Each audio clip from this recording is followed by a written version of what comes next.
Oh, I did the same thing and got, damn it. I did the same thing and got their last year's roster too. Oh, you printed out both teams' last year's roster? Oh, well, this is actually this year's Porterville. But let me see. Yeah. Okay, I need your Buchanan roster right here. That's what I need. All right. Well, then I'll put both rosters. We'll go side by side and just put their. Yes, there you go. Thanks. Right. One match away from immortality. This is a total team effort.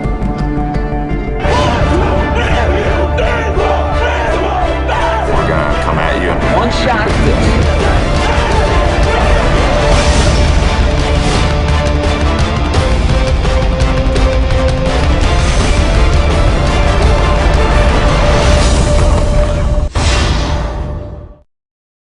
3:16 left to go in this ball game. I formation, 3rd and 3 from the 45 of the Wolverines. And this time, holy cow! Dion almost hands it to the Westview player. He's going to run this to the 5-10. Touchdown, Wolverines! How did that happen? That was Snyder. Holy cow! He was in the backfield before the running back could even get the handoff. He took the handoff from Dion. He took the ball right out of Dion's hands and just holy cow! Can't say I've seen that one very often. Snyder comes shooting in from the A-gap. I think Dion froze when he saw him. He's ready to hand off to his running back. He froze when he saw him and just let him have the ball. 12 seconds to go. Oh, you could hear a pin drop. 5, 4, 3, 2. Get the snap off. Last play of the game. Brewster rolls right. Gets away from 2 sacks. Dons win. Sack at the 20-yard line. What a game. And number 40, Lucas Zinder with the game-saving sack. And there is heartbreak on one sideline and a jubilation on another. Offset eye for the Grizzlies as Keeney takes it under center. They'll send a man in motion, pitch back to Bird on the sweep. Bird finds a seam. He might go, folks. 20, 15, 10. Drags a tackler. Touchdown! Bird goes 38 yards for the touchdown on the sweep. One more snap is all it's going to take, and there you have it, folks. Your 2011 Division I Sac Joaquin section champions, the Granite Bay Grizzlies, as they defeat Pleasant Grove 30-24. Jacqueline Williamson. Her serve is over. Dug by Holt. Giblin going back to Holt near side. Cut shot. Kept alive. Back in one by Cathedral. And this one is out as Castanon Hill sends it wide. And the Cathedral Dons have won the title 16-14 in Game 5. Thomas with the ball, swings it out to Norris. Cameron Taylor tried to block that one away. Norris with a strong take, blocked by B.J. Anya. Huge block. Robinson leading the break the other way, gets it to Grant. Slam dunk Jeremy Grant off the feed from James Robinson. What a play by the Stags. Runner at third is Chavez. 8-2 the score. Bottom of the 7th. The 1-2. Popped in the air. This should do it. Cortopassi says it's mine. Now he's fading on it. And he can't make the catch, but Gaff comes in from center field and does.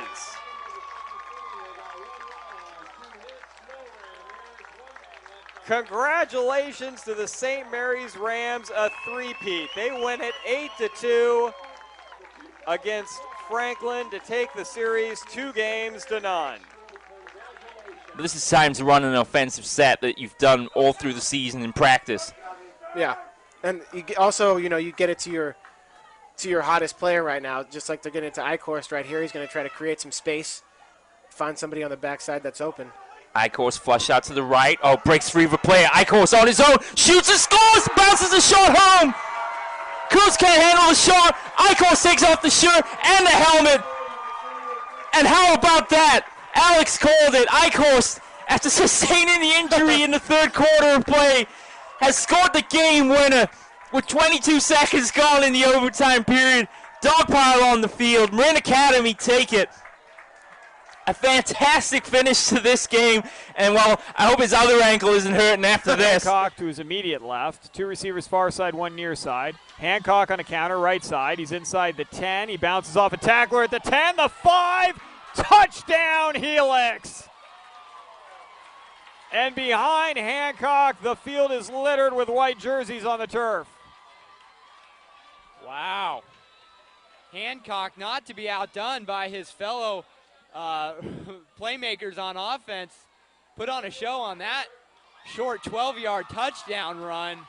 Looked like he was down after 3 yards, just threw a defender on the ground. As sophomore Chris Carter sits under center in their tight wing formation. Lycos in motion. Second back through is Freeman. Freeman just knocking people over. Look at him run. Breaks through. 4 tackles. And now it's just a foot race to the end zone. And Freeman's going to go the distance. Touchdown Imperial on the first play of the second half.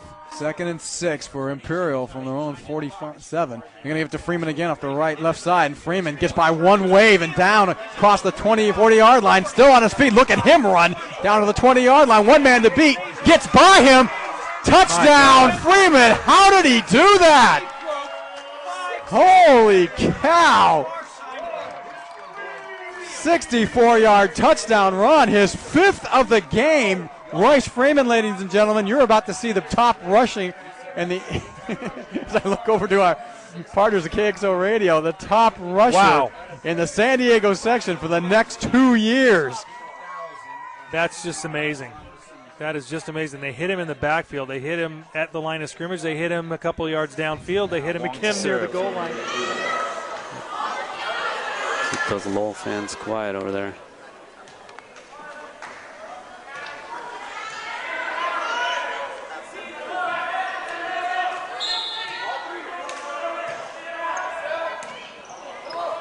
Lum sets it up for Pang.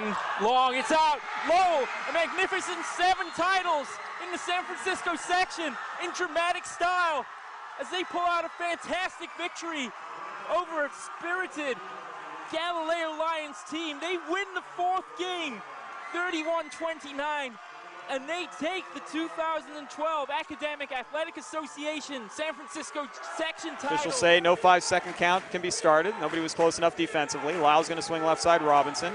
Here is a backdoor lob for Grant. They've been wanting that all game. And they got it, 50-42.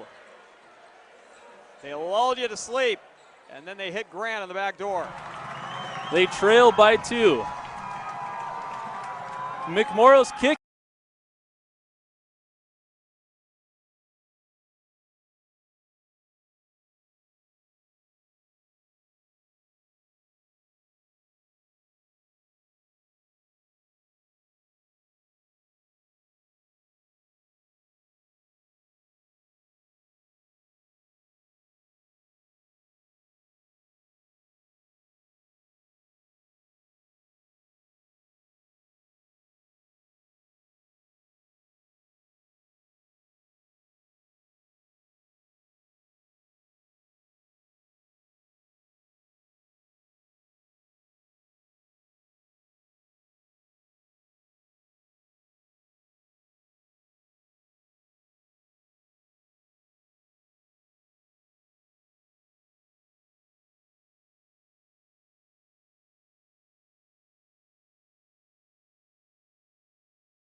Hello and welcome everybody to Friday Night Football on PlayOnSports.com.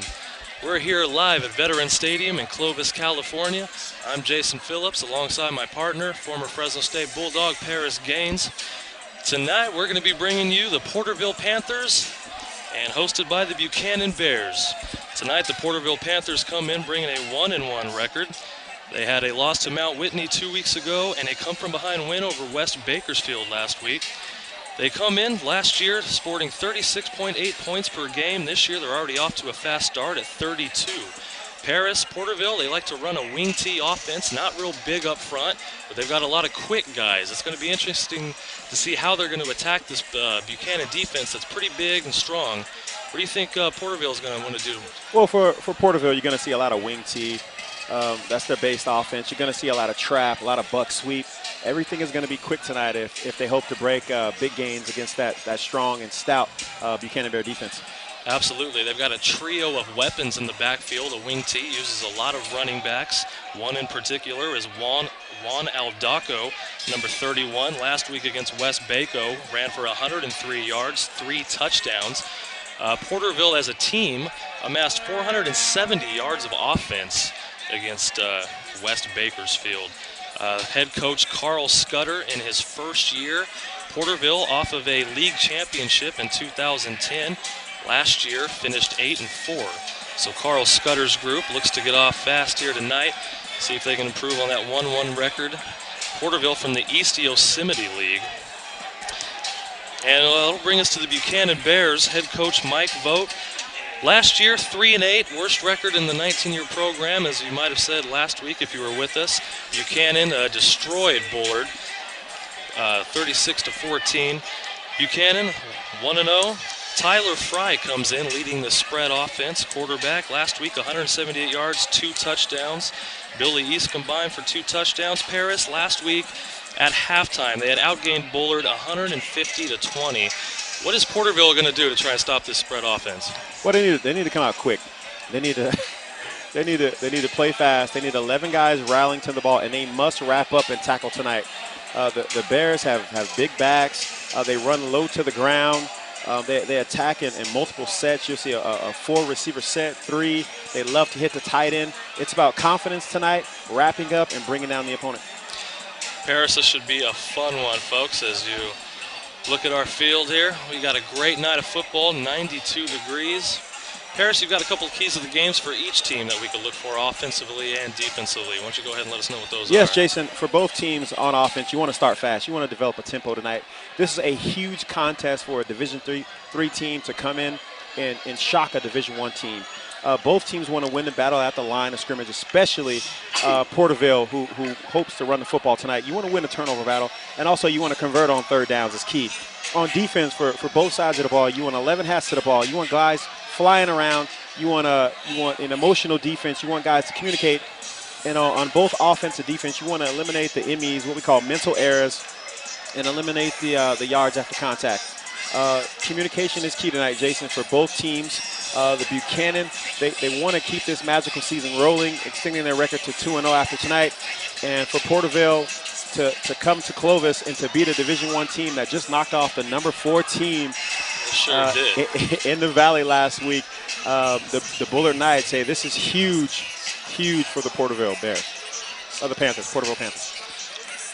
Are you expecting a big offensive night from both teams? Are we expecting a high-scoring matchup? Do you see either defense stepping up, or do you expect fireworks tonight?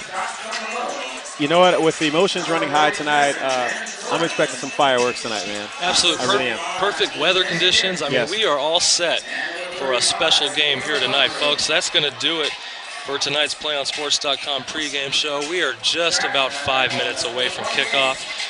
We'll be back in a few minutes. Make sure to stay with us. This is your destination for Friday Night Football here on PlayOnSports.com. We'll be right back.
All right, everyone, we are back here on PlayOnSports.com, your destination for Friday Night Football.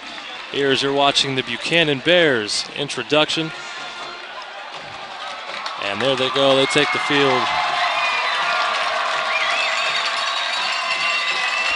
Good crowd on hand tonight for Buchanan Bears.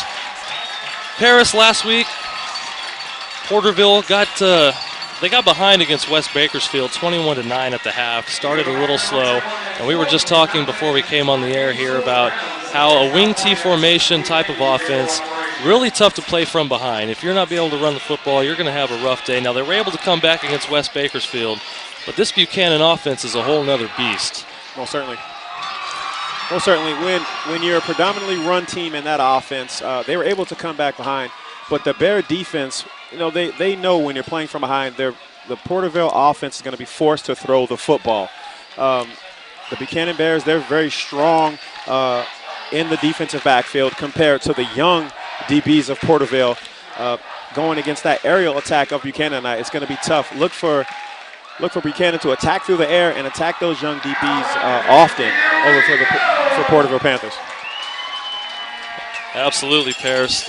Porterville comes in with a pretty young team. They've graduated most of the players from last year, so this spread, those young DBs and this young defense is going to get a test early. Will be tested. From Tyler Fry and the rest of this offense.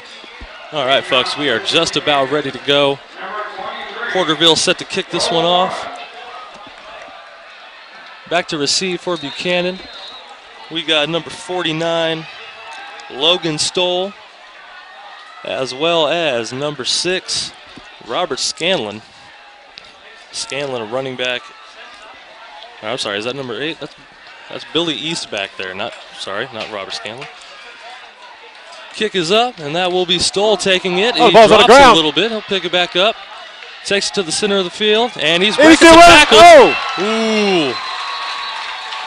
One tackle and one man to beat from opening fireworks that quick. One away. One away, and Tyler Frey will lead his Buchanan Bears onto the field here.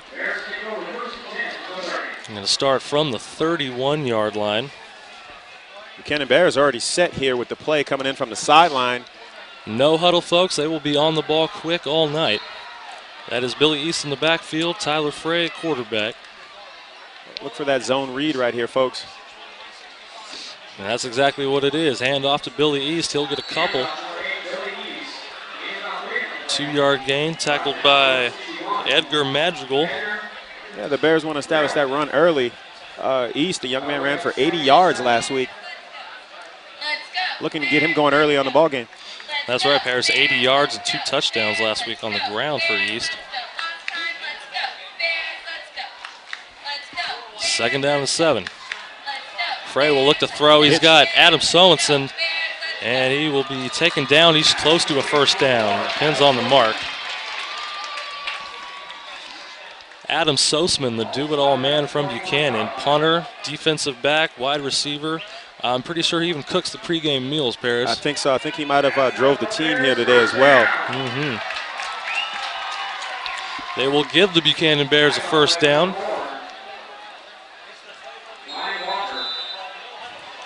Marked at the 42-yard line. Frey, hand off to Billy East. He'll take it far side, and powerful running up to midfield. Tough yards. About a yard short of the first down.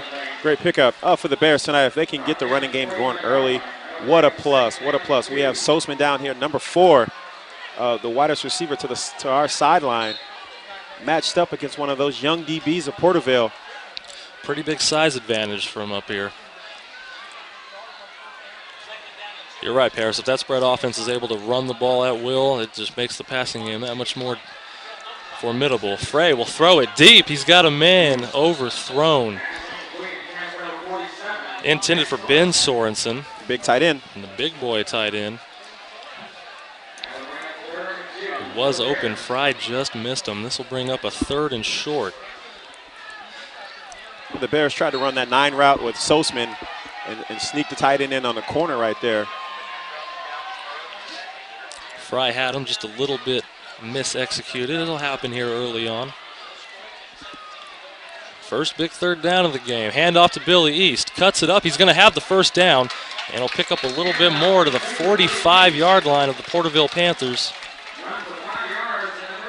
Well, the Panthers they attack in a 3-4 defense, and with hopes to contain the aerial attack of the Bears tonight, man.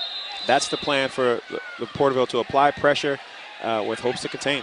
Joshua Ames in there on the tackle for Porterville, and then he'll bring up 1st and 10 for Buchanan with 10 minutes here left in the first quarter.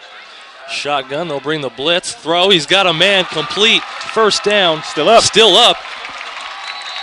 Joel Mora. Oh, I'm sorry. Karanvir Kohan. Sorry. Looking at the wrong roster here. A skinny post by the receiver. DB has to get out of his break a little bit sooner. Perfect pass by the quarterback. Excellent game. Well timed by Tyler Fry. First down and 10 from the 24-yard line.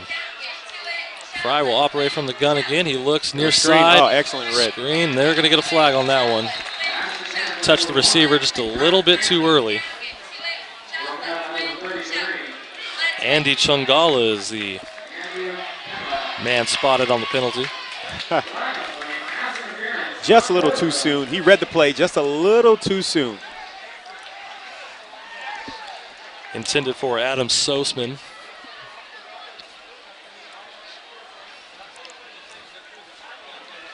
So that will move the Buchanan Bears into the red zone.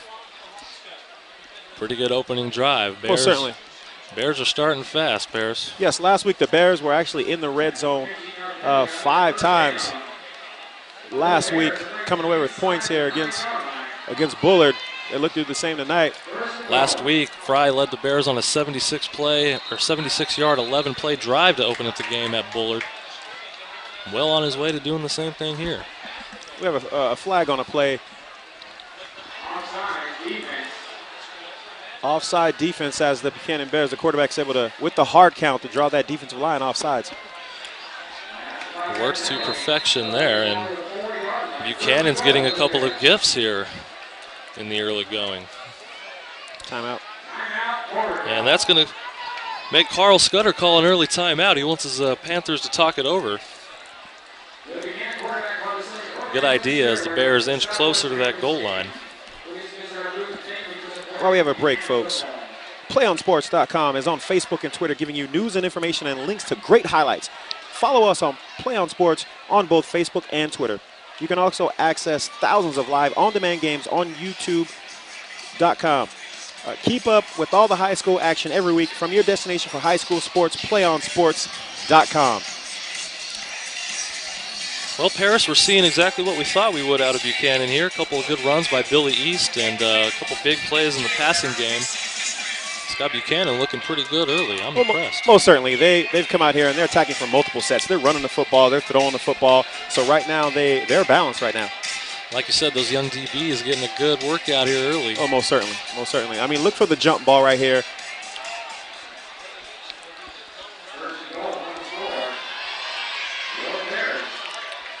All right. It is 1st and goal from the 4. 9:36 remaining here in the first quarter. It'll be Fry in the shotgun, East to his left. And we got a little option. East will take it. He's got a hole. He's going to get it easily. Touchdown, Buchanan.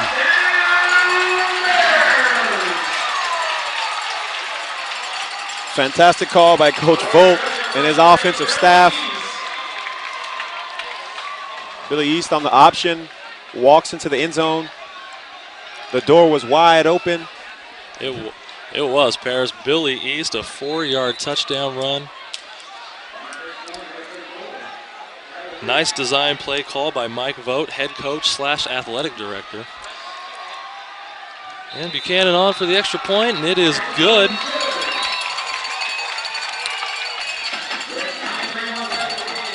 And that is Dravin Davis on for the kick. And Buchanan again for the second week in a row starts early. Nice opening drive. And Porterville and the wing T are going to come up to answer now. That's what you want to see for the Buchanan faithful. You want to come out here, you want to start fast like we talked about early on, Jason, in the broadcast. And that's exactly what they did, marching all the way down the field, putting it in. Oh, with the option for Porterville, they cannot get discouraged. They need to come out here and put one in. Calm your defense down. It's early in the fight. It's going to be a 12-round bout tonight. Calm your defense and come out and drive down the field. You're right, Paris. I see your keys to the game. Start fast, develop a tempo. That was a good tempo to that drive. They converted on third downs. They won the battle of the line of scrimmage.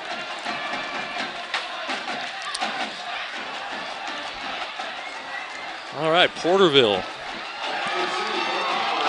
And Damo Radar back to receive the kick.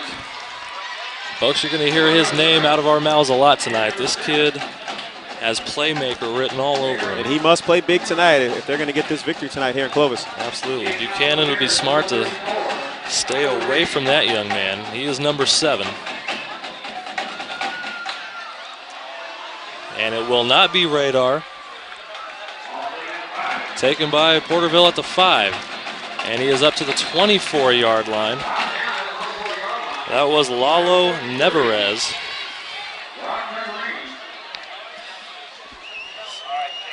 And that'll bring out Dennis Chester, junior 6-foot quarterback, 165 pounds. A couple of guys you want to look for, Juan Aldaco, Jordan Duran, Luis Panigua. These are the trio of weapons Porterville's going to look to here. They come out quick snap, and give it to the up man. He's up to about the 25, short gain. There you go. There's that fast, that quick tempo wing T attack. They want to attack. They don't want the defense to actually get set. The inside linebackers, Robert Scanlon, leads the Bears in tackling. The young man had a fantastic week with also Sosman, the safety, the do-it-all guy. And another quick hike. Out into the flat. He's got a man complete. Up to about the 32, short of the first down. That was Jordan Duran, who we just mentioned ago. It was Austin Hefner on the run before that. Tackled by Scott Sakamoto.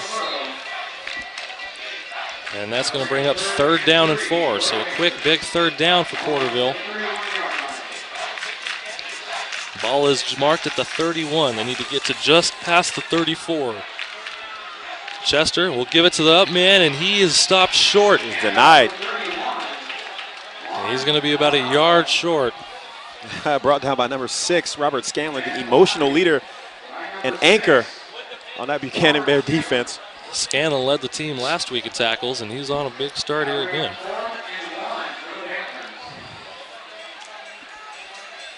So 4th and 1, and they will punt this ball away.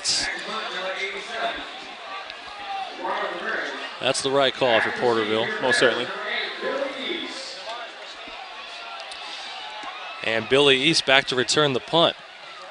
And it's a good kick. He's going to get a shot here. East is going to let it drop, and he's going to try to pick it up. He did recover it. Almost dangerous. Dangerous thing. He's going to get a mouthful from his coach. That was potential disaster right there on that play by number 8, Billy East. That's right. Once you let that ball drop, just get away from it. He had big play in mind, but that could have been big play for Porterville. That's right. All right, so Buchanan will start 1st and 10 from the 27-yard line. Fry in the shotgun. Back to pass, screen play. Caught. He's going to have the 1st down. He's up near midfield. There's a flag on the play. Knocked it bounce at about the 42. Looked like Stephen Grady on the play. Well executed play, Jason. Well executed. That was nice job by the offensive line. Got out in front of the man. Gave him room to run. See what this flag is. We're looking at holding against the Bears here. Oh. And a nice play is negated.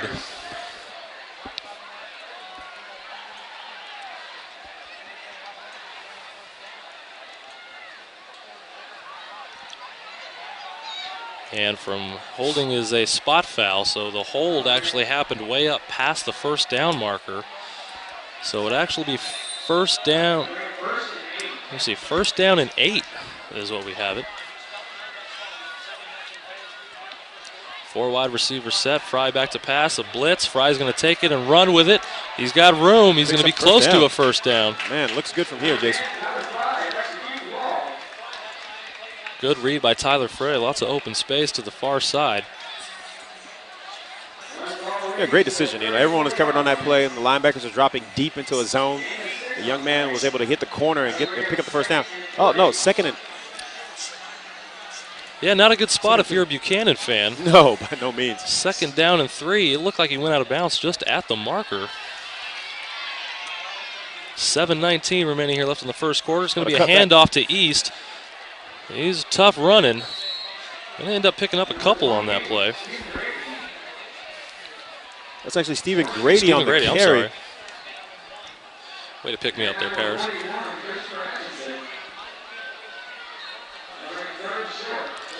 So it's going to be 3rd and short for the Bears. Just past the 35-yard line. They need to get to the 37. And it's going to be a keeper by Frey. He's got a lot of room. Up past midfield, there's a flag down.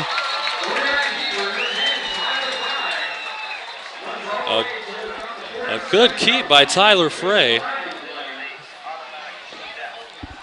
Lots of room through that hole. Broke a tackle and a very late flag. It's going to be holding again.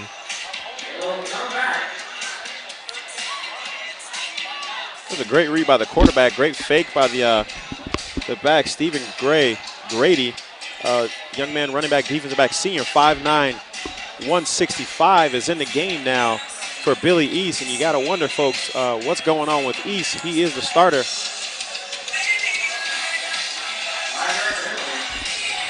I see Billy East standing on the sideline there at the helmet off. Helmet off. He is standing, so nothing severe. But that is Grady in the backfield. And we're going to do this over 3rd down and 5. Frey back to pass. He's got pressure. He's going to roll out and just throw it away. And the Porterville Panthers have stopped him on 3rd down. And that is going to force a Buchanan punt.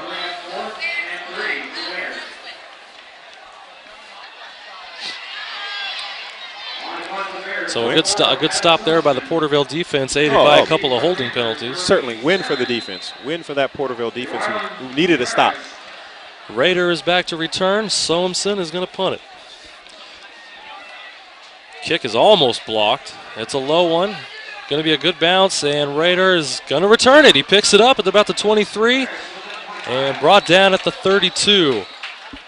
Ball came out. They're saying he's down.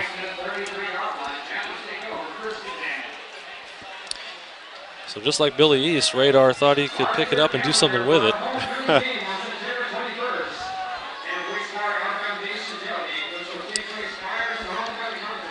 6 minutes and 8 seconds left here in the first quarter. Porterville, this will be their second crack on offense here. We'll look to see a little buck sweep on this series right here, Jason. We saw the quick trap. They're already up to the line of scrimmage.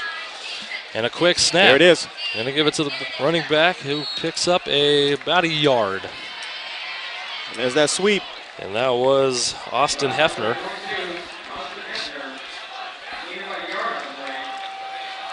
Well, those big boys up front for Buchanan are clogging those holes, Paris. That's right.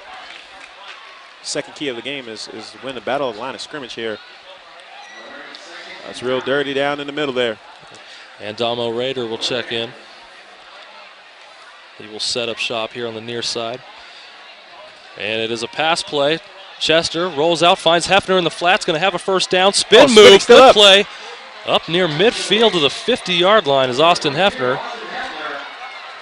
Excellent play. Out route by the receiver right there. Tackle by Nico Moreno. Caught the Bears overly aggressive. Linebacker shot the gap. He was actually shot the A-gap and was in the backfield. As a Porterville quarterback was able to get it out to his receiver, to the wing. And we're going to have a flag on this one. Out of the wing tee, the play action can be very deceptive.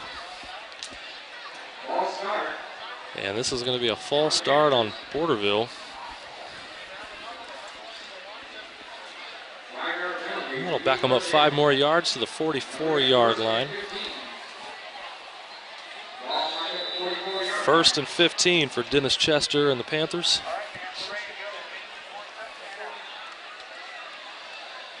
That'll hand off. Looks like Duran, number 26. Well played. Well played. The Bears are hitting the gaps, not allowing us the smaller offensive line chop him down, cut him down. That was Luke Brooks and Nico Moreno in on the stop. And Porterville now looking at 2nd down, and what looks to be about 16. Pass him down. And that's what it will be. Chester back to pass. He's going to fling it long. That's Got a man and caught at the 22-yard line. Lalo Nevarez. Nice play. He beat Adam Sosman, who gambled on the play. Yeah, that Bear defense has been rocked asleep by the run by the Porterville offense, and now they come out throwing the ball. Sosman, a 6'2" defensive back, thought he could use all of his 6'2" frame and arms on that one. And Duran will take the handoff inside the 25. It looks like the ball's loose. And the referees will mark it to Porterville. I'm sorry, that was Austin Hefner.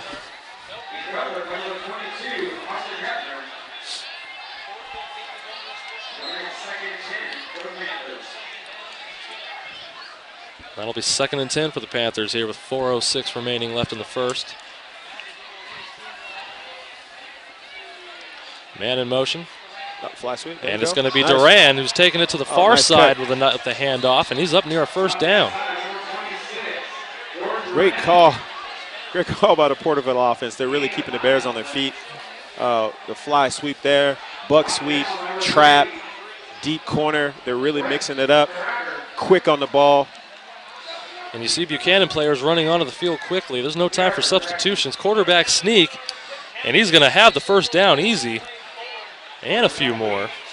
Wow, just bullying that defensive front right now for the Bears. Those are big boys up there for Buchanan. They've got to be in shape with this offense. We call it leverage. Pad under pad, knees bent, leverage. You don't have to be the biggest guy, but if I'm below you and I'm pushing, I'm going to win that battle. And Porterville is winning the battle on this drive. 1st down and 10 from the 10. The yard markers are thrown down, so it is 1st and goal. And it's going to be a handoff to the running back. He breaks the tackle down to the 1-yard line. Juan Aldaco, the man who rushed for 100 yards and 3 touchdowns last week, nearly got in the end zone there, and this will bring up 2nd and short from the 1-yard line. Already on the ball. Already on the ball. Quarterback sneak, he's in there, touchdown, Dennis Chester. There's the signal. Boy, it looked like he got in there rather easily from up here. Oh man, quick trap on the previous play for the Panthers, and then straight to the line of scrimmage for the quarterback sneak for the touchdown. Buchanan defense was not ready for that one. Dennis Chester with a nice call to go quick snap. And Porterville will try for the extra point. It is up, plenty of leg, and it is good.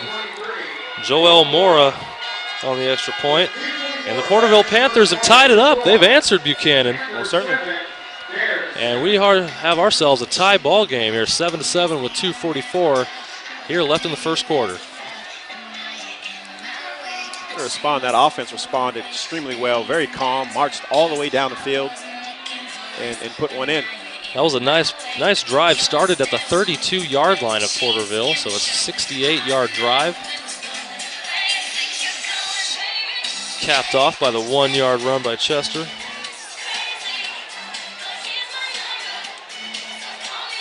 Early shootout here, Jason. That's right, Paris. We thought we would see some offense, and we have not been let down. Question is, can they keep it up against this Division I team? Can they continue to play inspired football and sneak out of this out of Veterans Stadium with a win. Absolutely. Billy East and Ben Sorensen back to return the kick. At the least, Fry and the Bear offense are going to want to give that defense a rest. Saw a couple of guys with hands on their hips after that touchdown.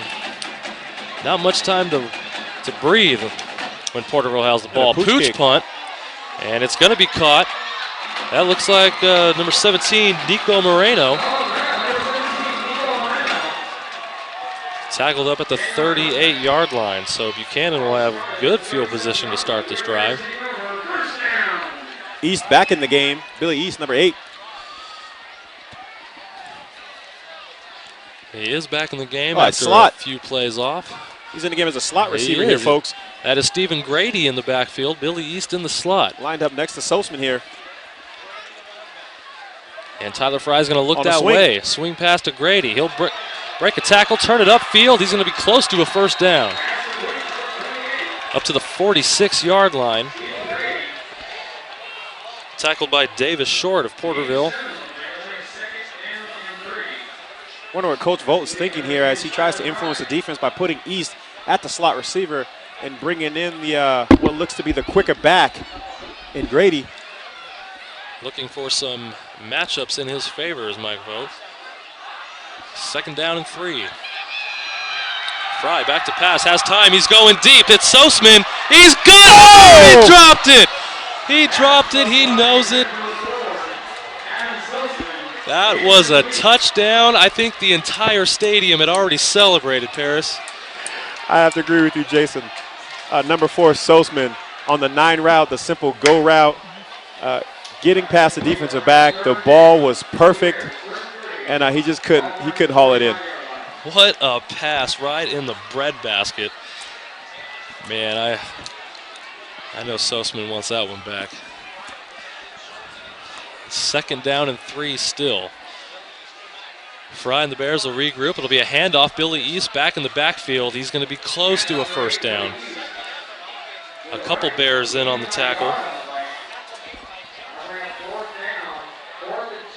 Anthony Thompson for the Bears. And they're going for it, folks. Oh, no, bringing in a punt team. There it is. Paris, from where they got the marker at the 48, that's less than a yard, but Mike Volk is not going to go for it. But you can't blame him in a tie ball game here early on. 1:21 left in the quarter. I don't know here. Sosman back to punt. He will punt it. He will punt it. That is not Radar back to receive it. Ball that is Lalo Neverez, who he lets it roll into the end zone for a touchback.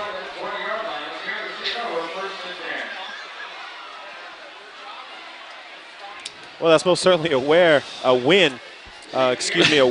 the Panther defense there. Just absolutely a win. They were looking down the barrel of a 14-7 score. Oh, most certainly. They walk off the field still tied. You know, plays like that, when you miss a shot like that, we call them shots in offenses. When you call a shot, you most certainly have to land a shot, and that was a shot that the Bear offense missed. And Porterville is back up quickly. Chester will be back to pass. He's got a man, Duran, upended at the 30. And he's going to be close to a first down depending on the spot.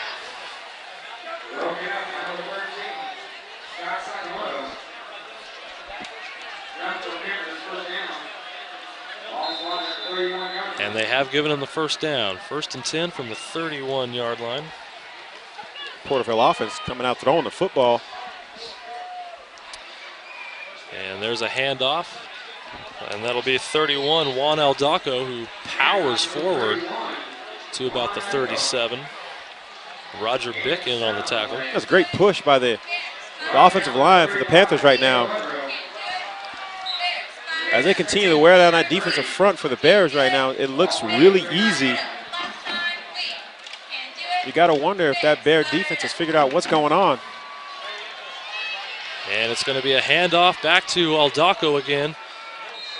And he's up to the 40-yard line. It's going to bring up a short 3rd down. You're right, Paris. Buchanan's defense, they've got to be on their toes. This is a no time wasted offense by Porterville. Look at that. Buchanan struggles just to get set. Quick quarterback sneak by Chester. He has it. He's by the referee's spot. It looks like he's got it. Oh, he's got it by at least a yard.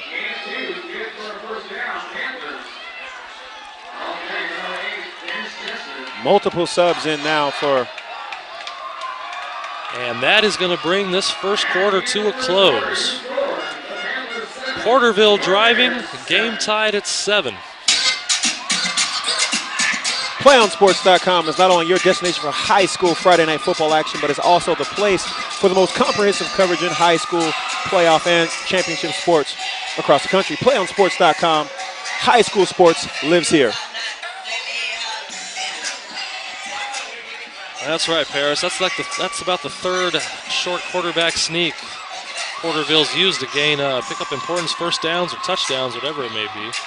Yes, the young man is just sneaking.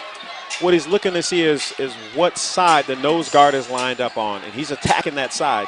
So if the nose guard is shaded inside, he's just going to go the opposite way, and it's quick. It must be a call that the coach allow the young man to do at the line. It's been a great play, very effective for the Porterville Panther offense at this point.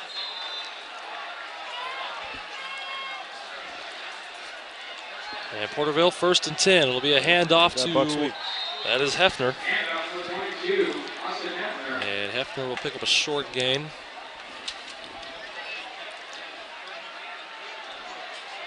And we'll mark it at the 44-yard line. And Damo back into the game here, split wide. He's the lone receiver to the far side. And it's going to be a to handoff to Aldaco, it looks like, and Aldaco almost took Chester with him.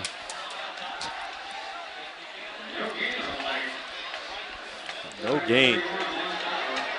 A no gain, that'll put the Porterville Panthers at 3rd and long.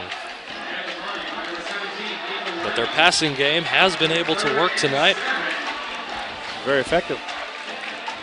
Let's see if we'll see a pass here on 3rd and 8. And it's going to be a play action. Chester's back. He's going to roll out, fire, and incomplete.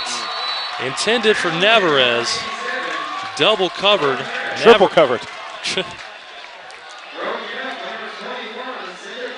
Triple cover. Navarez made a good attempt to bring it down. Got both hands on it. Quarterback having faith in his receiver, throwing in a triple coverage with hopes of his receiver bringing that ball down. That's faith. No fear by Chester on that one. At all.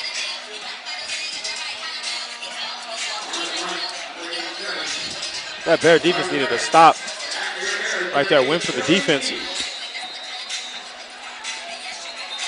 And they did pick up a stop. And we're going to have a timeout. That was actually Dennis Chester lined up back there as the punter. And I think Buchanan wants to talk this one over.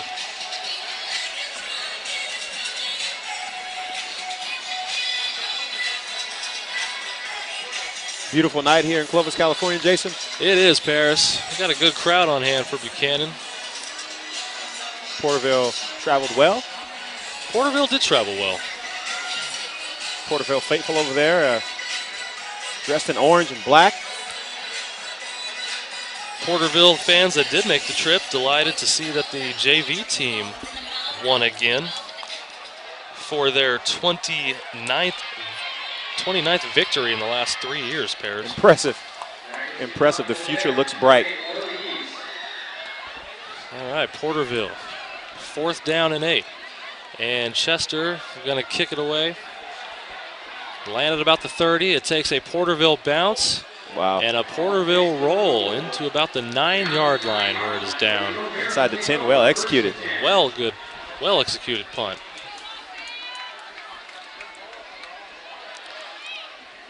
All right. For the Bears, they really need to get East going here. Some consistency, develop a tempo on offense.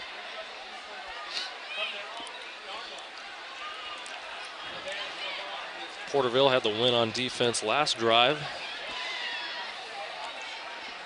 Let's see if they look to attack, maybe attack deep down the field with Sosman again. It was there.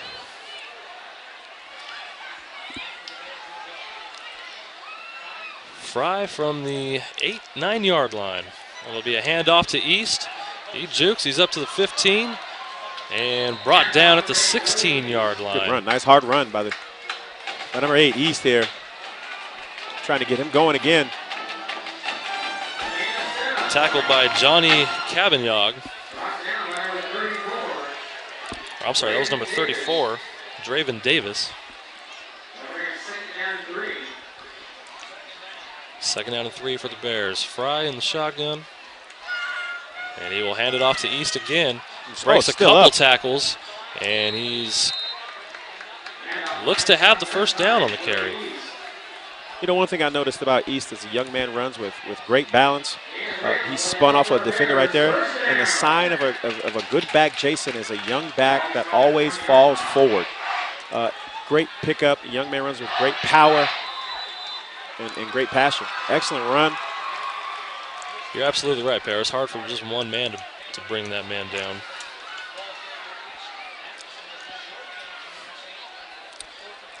Oh, first down and 10 for the Bears here. 9:52 remaining in the second quarter.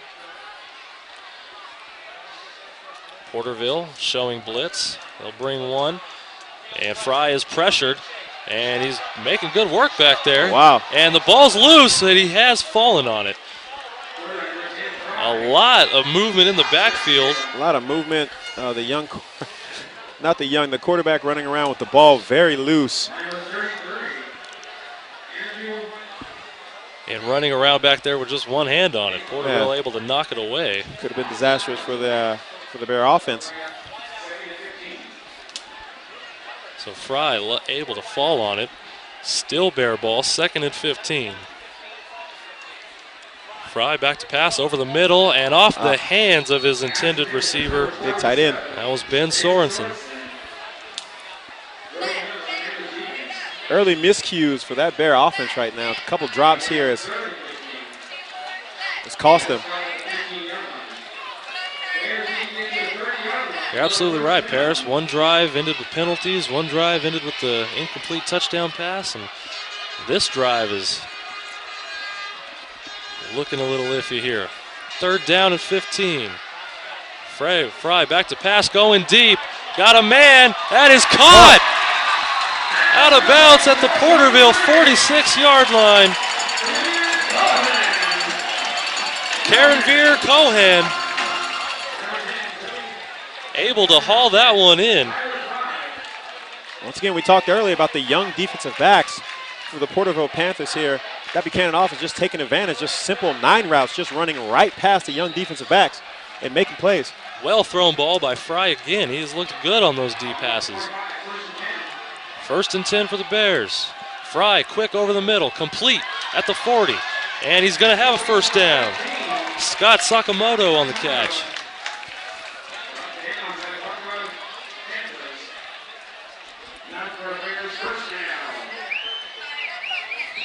And just like that, the Bears are threatening 2 quick first downs. Fry back to pass. He'll go far side. That is caught by Cohan again to about the 29-yard line to pick up a 5. A 5-yard hitch route. The DBs are playing way off now for the Porterville Panthers. They're giving him a lot of space. Oh, we have a man down, Jason. Yeah, it's Cohan. He's slow to get up. Looks like he's holding, I want to say it's his right leg.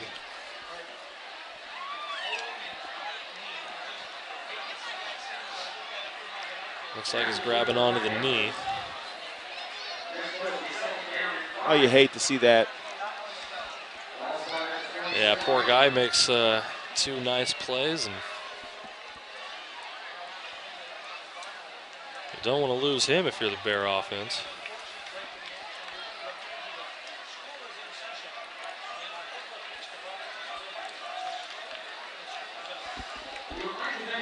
Also, while the trainers tend to Cohan,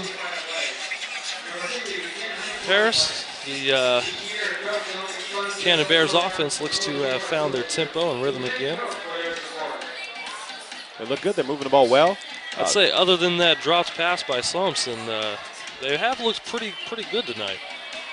Yeah, attacking through the air, going back to the deep route that they didn't convert earlier, trusting in their receivers to make the play. Went to Sosman, to the young man that's down on the field right now. Cohan. Now, you were at the Bullard game last week. You called the Bullard Buchanan game. Is this pretty much how they attacked Bullard as well? Most certainly. The multiple sets, multiple formations, running the ball, throwing the ball, the quick hitches, hitting the tight end. I mean, look for the tight as they get into the red zone. If they get into the red zone, look for that tight end, the screen route, the quick hitting stuff with the back. Yeah, the games are actually looking very similar early on. And that's good news to see. Cohan is up, aided by both trainers as he slowly makes his way off the field.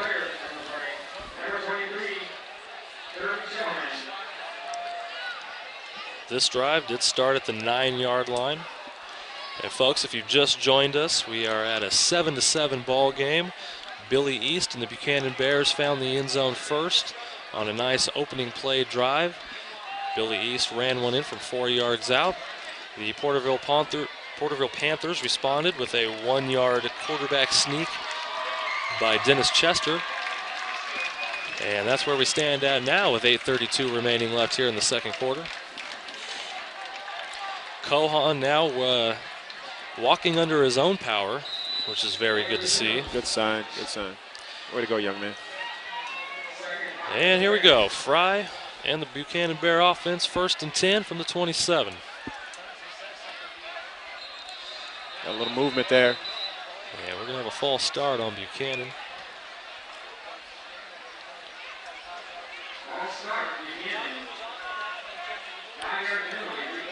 Jason looks to be one-on-one down here once again with number 4, Adam Sosman. That is Adam Sosman being covered by Lalo Navarez.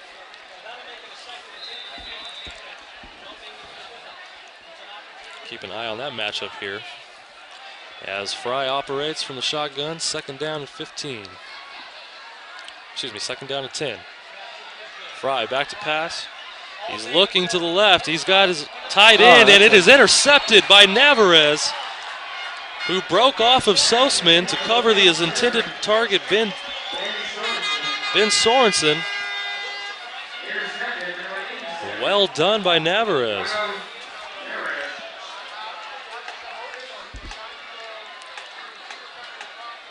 Once again, Fry, we saw that same play earlier in the game where Fry overthrew Sorensen. He did it again this time, and Navarez made him pay. Well, I just talked about it, Jason, as they try to get closer to that red zone. They're looking to see that crossing around with the big tight end, and it just didn't work again. Overthrow, interception. Porterville up to the line quickly. This will be Austin Hefner taking it far side. He will be wrapped up and brought down behind the line of scrimmage. And that'll be a 1-yard loss on the play.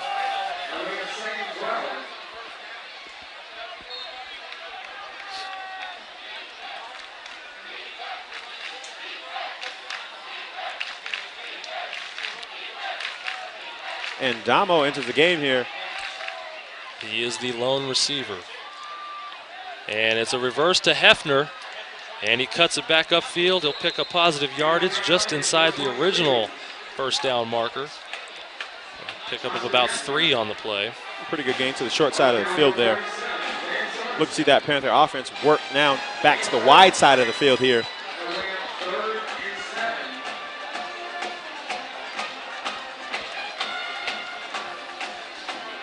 Third down and 8. There they go. And it is a handoff to, looks like Duran. Oh. Ooh, he is met hard at the 18-yard line by Sorensen. Scanlon. Number 6, Robert Scanlon, the linebacker. Is it Scanlon? Yes. Robert Scanlon, the inside backer for the Bears, their emotional leader. 100 miles. The young man just went in there and just gave him everything. That was a collision. And for that collision, the Buchanan Bears have stopped the Panthers. Bring up 4th down and 5. And that's what you want to see from an inside backer right there. Just filling the hole. Wow. Absolutely, Paris. Reckless And we've got a flag. Punt is away. Back to return it is Billy East. He has a shot here. Bounce. And he has learned from the last time. He will let this one go. And it'll be downed at the 36-yard line. Flag on a play, folks. Draven Davis was down there to down the punt.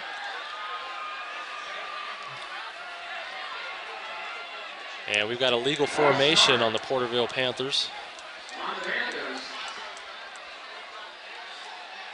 And it looks as if they're going to make them punt it again. Giving that Bear offense fantastic field position. And with the way that ball bounced, if you're the Bears, I think you'd like to see him punt that one again.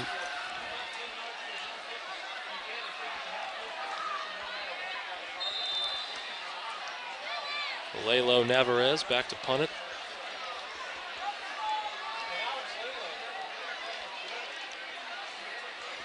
East here very anxious on the last return here. Kick is almost blocked. East will get get a chance at this one from the 42.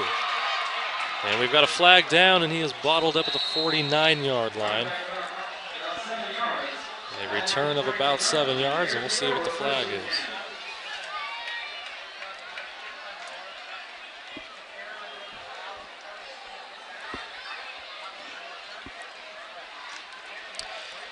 .546 here remaining left before the half. And it looks as if they've picked up the penalty. So the Bears will operate from the 49. Porterville showing blitz. They'll bring the man up the middle. Fry, he's got time to throw. Lots of time. And he's on the ball for the ground. Porterville looks to have it. And they do. Porterville Panther ball.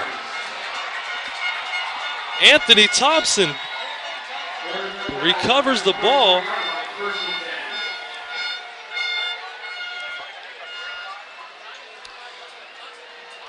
Well, it looks to be great protection by the Buchanan Bear offense. Plenty of time. The quarterback just has to relax and compose himself. Plenty of time to sit back down there. He could have worked the left side of the field here. We're back on the ball already. And Porterville is up quickly. No time wasted. The give is to Aldaco up the middle. And he is stopped for maybe a gain of 1. You're right, Paris. Fry had space and room back there. He decided to break up the field, and once again carrying that ball low with one hand. Wrapped up and turns into a Porterville or a Buchanan turnover. Young man must secure the football. And the Panthers up quickly again. Then it'll be a give to Aldaco. No, Chester kept it, and he is dropped at about the 50-yard line. It's going to end up being a loss of 6.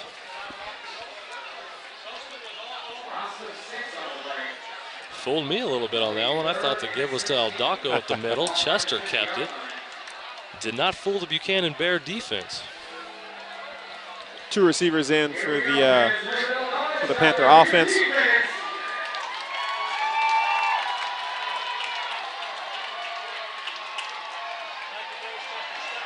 And the ball's loose. And Buchanan has recovered it. Oh, ref's waving it off. Waving it off. Pass. That looks to be the call. Man, Paris, let me tell you, you cannot blink with this Porterville offense. I'd look down to write a stat, and boy, I look up, I've already missed the play. They're already on the ball. Their tempo, the speed at the way they play is very fast. That's a true testament to coach and his staff. These young men, they have to be in fantastic shape to keep up this pace all night. You're absolutely right, Paris. Defense has got to be on their toes. Coach Carl Scudder. 3 wide receivers to the right. That's good. 4th down, they're punting it. Billy East back to return it. They'll take it at the 11. And good tackle by Lalo Navarez. Doesn't let Billy East get anywhere. So the Buchanan Bears will take over after the almost turnover disaster. And Buchanan will take over with 4:18 remaining in the second quarter. A 4-8 team before the half here. You don't want to make a mistake down here, but for some reason, I got to say, I think they're going to go to the air, Jason. Absolutely, Paris, from the 13-yard line. And Fry will be back to pass. He's pressured, and he's dropped it again. And Porterville looks to have it. And back-to-back plays for Tyler Fry. He's let the ball hit the ground. Christopher Atchison knocked the ball loose, and if I'm not mistaken, it was Atchison on the play before. And Porterville is back in business. You got to settle your quarterback down right now. You've got to get him to handle two hands on that football. I like the effort. He's trying to make something happen back there. He seems to have decent awareness, but as defenders close in, he's only got one hand on that ball. And it's low. And it's low. Very low. He drops that ball down to his waist. And here's Porterville. Looks like Aldacco. And he'll take it down to the 11-yard line. No, I'm sorry, that's Jordan Duran. The Porterville offense, they need to take advantage of these turnovers right here. That is the third Buchanan Bear turnover.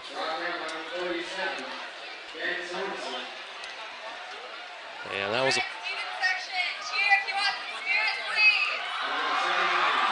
And here we go, Porterville. And he'll hand it off. This time it's Aldacco up the middle. And Buchanan has stopped him at about the 10-yard line. Nothing there.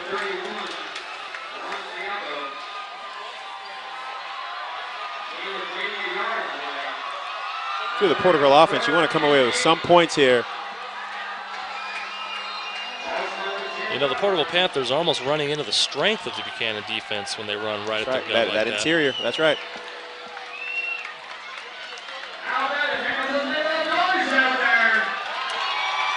And the Buchanan crowd will make some noise here on this third down.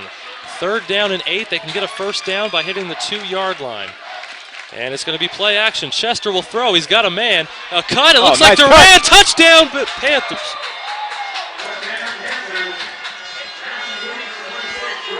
What a play. The Panther offense actually had the back open, swinging as well as the receiver dragging across the field. 2 men open.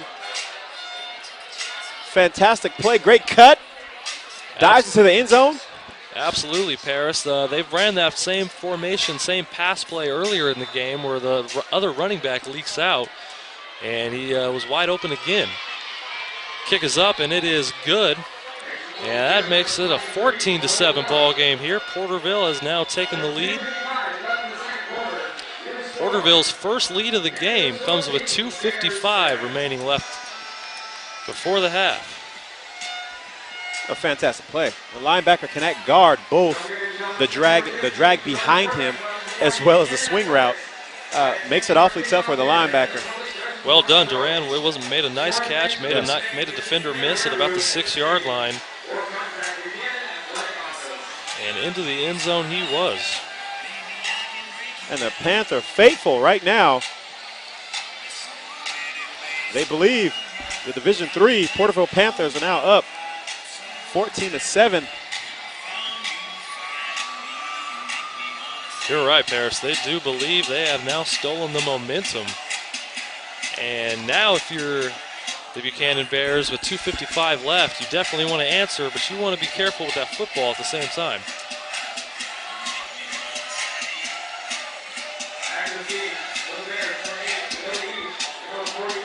Billy East back to return along with Logan Stoll.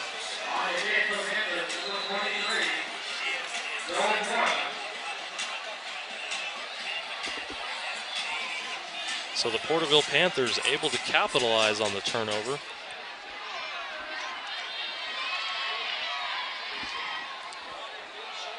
And Joel Mora will kick it away. Low kick, Stoll can't handle it, is going to drop and bounce to the 1. He's got to take it. And he's going to run it. He's got no blockers. It's all Panthers who will take him down at the 14-yard line. Great kick. Well, that was a rough break there, and the Buchanan Bears getting a lot of rough breaks here in the first half.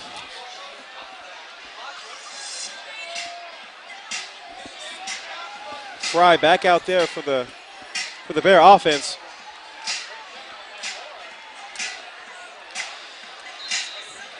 The Bears will come out with 4 wide receivers, 3 to the far side. What do you think, Jason? They just run the ball, just get out of this half, or? I think they're going to try and make something happen. They've got enough time. They've got all 3 timeouts. Fry back to pass, got all time. He's going to let it fly. Got a man, and is caught! And he's brought down at the 35 for a first down. Brett Carricker. And I think that answers that, Paris. Most certainly. Gutsy call by Coach Volton. The Bear offense continuing to go deep, testing the young defensive backs for the Porterville Panthers. Just straight 9 routes. Just running right past the defensive backs. Absolutely. Fry all day to throw. And that is Stephen Grady in the backfield. Billy East in the slot again. Fry, and he will hand it off to Grady to the near side, and played very nicely by the Porterville defense. That's exactly what you want to do with that play. The Porterville defense want to continue to stretch that play outside and just continue to stretch that play to the sideline, allowing your troops to rally and make the tackle. Great play on defense. Anthony Thompson and a slew of other Panthers in on the tackle. And that'll make it 2nd down and 10, 1:48 and ticking. Buchanan all 3 timeouts. Vogt not electing to use one right now. And Fry back to pass. He's going to go deep again, and that one just overthrown. Looking for Cedric Castro. Played very nicely. I believe that was Lalo Navarez on the coverage. Once again, Jason. Once again, it was another 9 route.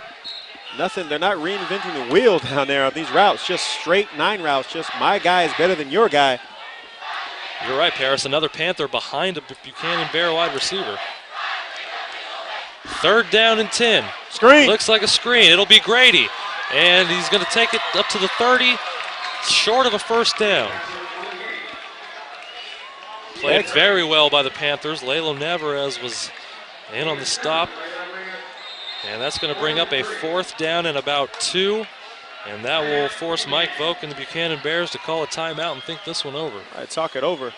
Excellent call, though.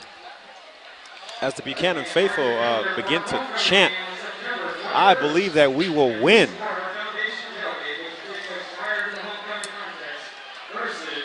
Clock has stopped with 1:11 left here before half. Ball on the 28-yard line.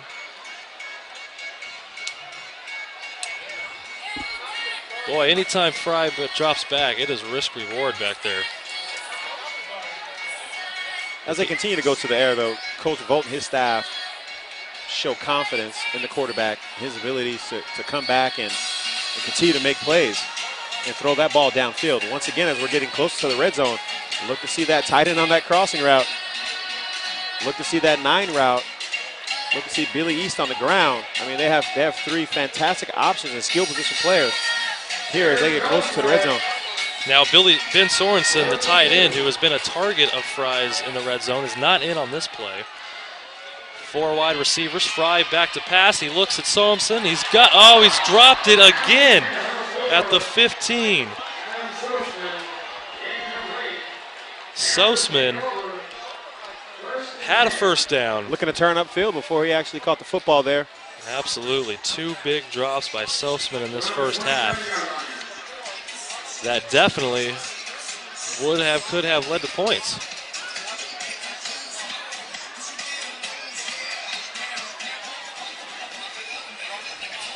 Feel bad for that young man. So the Porterville Panthers will take over with 1:06 remaining and 2 timeouts. Come up to the line at the 28, and it is a handoff up the middle to Aldaco. Up the middle for a big run, got a first down to the 44-yard line. Tackled by Kalon Milton. Junior defensive back coming up to make the play. And you can't let that happen if you're Buchanan. No, right up the middle. Clock running here, folks. Clock is running, 51 and ticking. They're not calling a timeout. Up quickly. And Chester will roll out, flag down. He's going to heave it deep, and it is going to be incomplete, almost picked off. Cedric Castro drops it in and out of his hands. Not sure if the receivers were set before the quarterback snapped before the ball was snapped. Yep. And that is going to be on Porterville, so that'll back them up 5 more yards.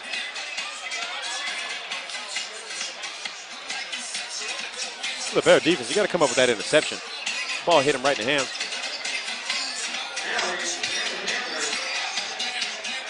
And that may change the strategy of the Porterville Panthers here with only 39 seconds remaining. The wing T isn't your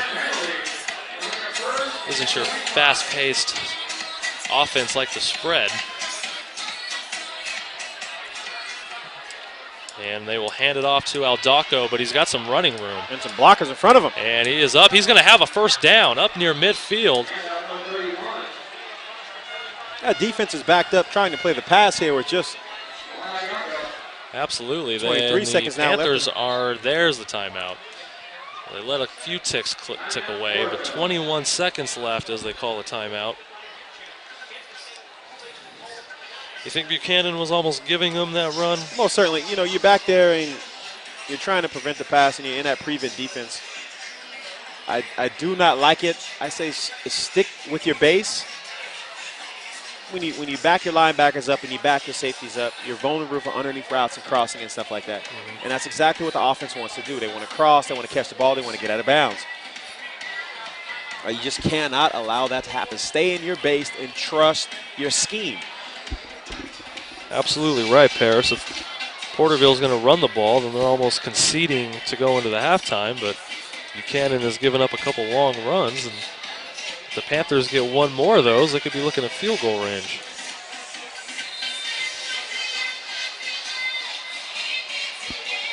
All right. And here we go. Porterville, Chester's back to pass. He's pressured, but he breaks away from it, and he's going to be brought down at the 45-yard line, what about was the original line of scrimmage. And I believe that's going to do it. 7 seconds, 6 seconds as we tick away. And no timeout. There it is, triple zeros. So that is our first half with our score. Porterville 14, Buchanan 7. Porterville with a little bit of a shocker here against Buchanan. And that's going to do it for our first half. And we're going to be back in a few minutes with the PlayOnSports.com halftime show. Don't go anywhere. We'll talk about what we've seen in the first half and what we'll expect to see in the second half. It's Friday Night Football here on PlayOnSports.com, your destination for high school sports. We'll be right back. One match away from immortality. This is a total team effort.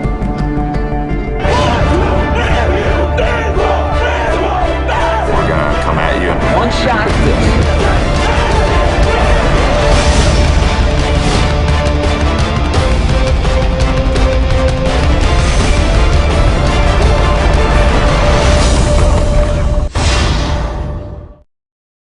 3:16 left to go in this ball game. I formation, 3rd and 3 from the 45 of the Wolverines. And this time, holy cow! Dion almost hands it to the Westview player. He's going to run this to the 5-10. Touchdown, Wolverines! How did that happen? That was Snyder. Holy cow! He was in the backfield before the running back could even get the handoff. He took the handoff from He Dion. took the ball right out of Dion's hands and just holy cow! Can't say I've seen that one very often. Snyder comes shooting in from the A-gap. I think Dion froze when he saw him. He's ready to hand off to his running back. He froze when he saw him and just let him have the ball. 12 seconds to go. Oh, you could hear a pin drop. 5, 4, 3, 2. Get the snap off. Last play of the game. Brewster rolls right. Gets away from 2 sacks. Dons wins. Sack at the 20-yard line. What a game. And number 40, Lucas Zinder with the game-saving sack. And there is heartbreak on one sideline and a jubilation on another. Offset eye for the Grizzlies as Keeney takes it under center. They'll send a man in motion, pitch back to Bird on the sweep. Bird finds a seam. He might go, folks. 20, 15, 10. Drags a tackler.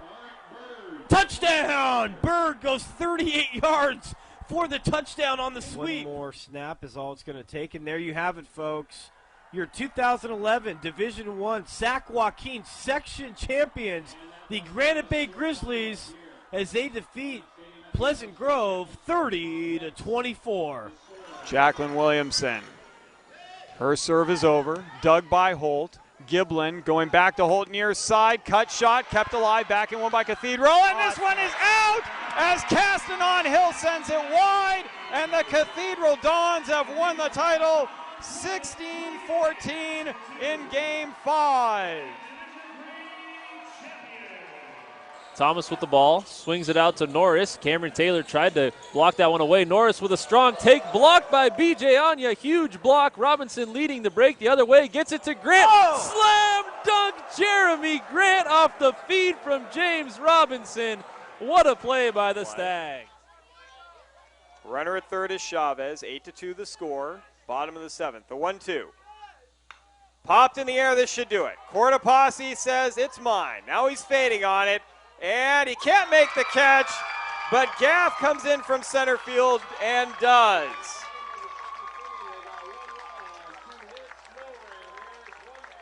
Congratulations to the St. Mary's Rams, a three-peat. They win it 8-2 against Franklin to take the series 2-0. But this is time to run an offensive set that you've done all through the season in practice. Yeah. And also, you get it to your hottest player right now, just like they're getting it to Eichhorst right here. He's going to try to create some space, find somebody on the backside that's open. Eichhorst flush out to the right. Oh, breaks free of a player. Eichhorst on his own, shoots and scores, bounces a shot home. Coos can't handle the shot. Eichhorst takes off the shirt and the helmet. And how about that? Alex called it. Eichhorst, after sustaining the injury in the third quarter of play, has scored the game winner with 22 seconds gone in the overtime period. Dogpile on the field. Marin Academy take it. A fantastic finish to this game. And, well, I hope his other ankle isn't hurting after this. Hancock to his immediate left. Two receivers far side, one near side. Hancock on a counter, right side. He's inside the 10. He bounces off a tackler at the 10. The 5. Touchdown, Helix. And behind Hancock, the field is littered with white jerseys on the turf. Wow. Hancock not to be outdone by his fellow playmakers on offense. Put on a show on that short 12-yard touchdown run. Looked like he was down after 3 yards, just threw a defender on the ground. As sophomore Chris Carter sits under center. In their tight wing formation, Lycos in motion. Second back through is Freeman. Freeman just knocking people over. Look at him run. Breaks through. 4 tackles. And now it's just a foot race to the end zone. And Freeman's going to go the distance. Touchdown Imperial on the first play of the second half. 2nd and 6 for Imperial from their own 47. They're going to give it to Freeman again off the left side. And Freeman gets by one wave and down across the 40-yard line. Still on his feet. Look at him run down to the 20-yard line. One man to beat. Gets by him. Touchdown, Freeman. How did he do that? Holy cow. 64-yard touchdown run. His 5th of the game. Royce Freeman, ladies and gentlemen, you're about to see the top rushing. And as I look over to our partners at KXO Radio, the top rusher in the San Diego section for the next 2 years. That's just amazing. That is just amazing. They hit him in the backfield. They hit him at the line of scrimmage. They hit him a couple yards downfield. They hit him again near the goal line. Keep those Lowell fans quiet over there.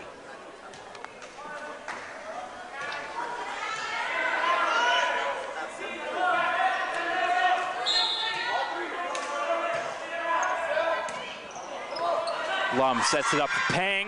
Long, it's out.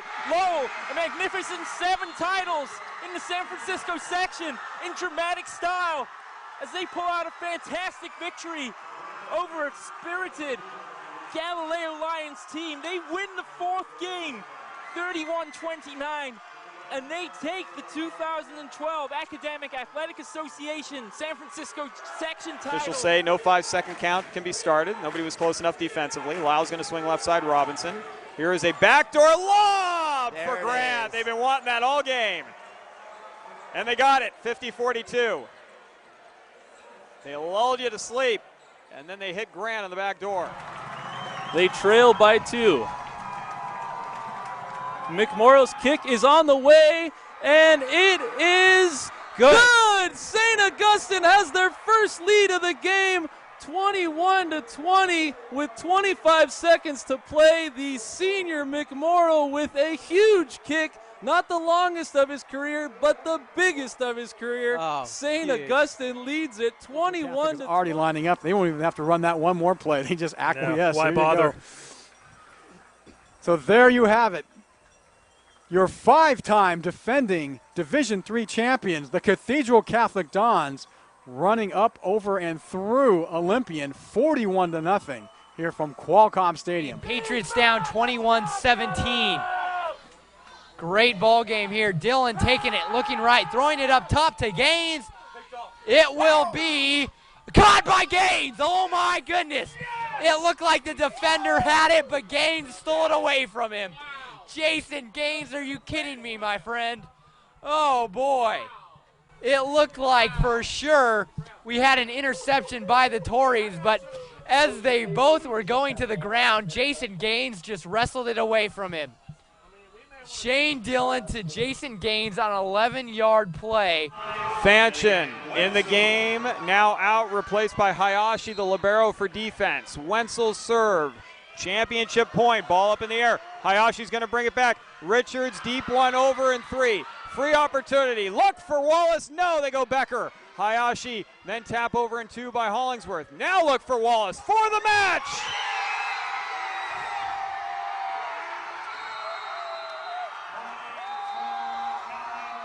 Kathleen Wallace. No better way for the Bulls to finish it than giving it to their senior leader. 25-12, 25-15, and with 8 straight points to close out their 3rd straight D5 championship on a kill by Kathleen Wallace, 25-21 in Game 3. Branson has won the D5 title. To the backfield, it's Hernandez and Northcutt. Set to throw is Thomas, has time, goes for the home run. It's intercepted in the end zone. Seemed like they tried to go to Martin, and Martin slipped. Stockton, Hillmore, and Escalon. That's going to do it, folks. Victory formation, take a kneel. The clock comes out. The clock will tick down. The players jumping up at midfield. I think I see a Gatorade. Did we have a Gatorade shower? We most certainly did. Casey Taylor getting the shower there. Very much deserved. Down to 12. Great tackle there by Ronald Williams there to make the stop for Helix. And the Helix fans are starting to celebrate here. This is going to be the final play. 5 seconds. Pow will hand it off. And they're going to get in the end zone. Touchdown. That's Keegan who gets in, but that's going to be the end of the ball game. 44-6 will be the score. So Oceanside scores on the final play of the ball game.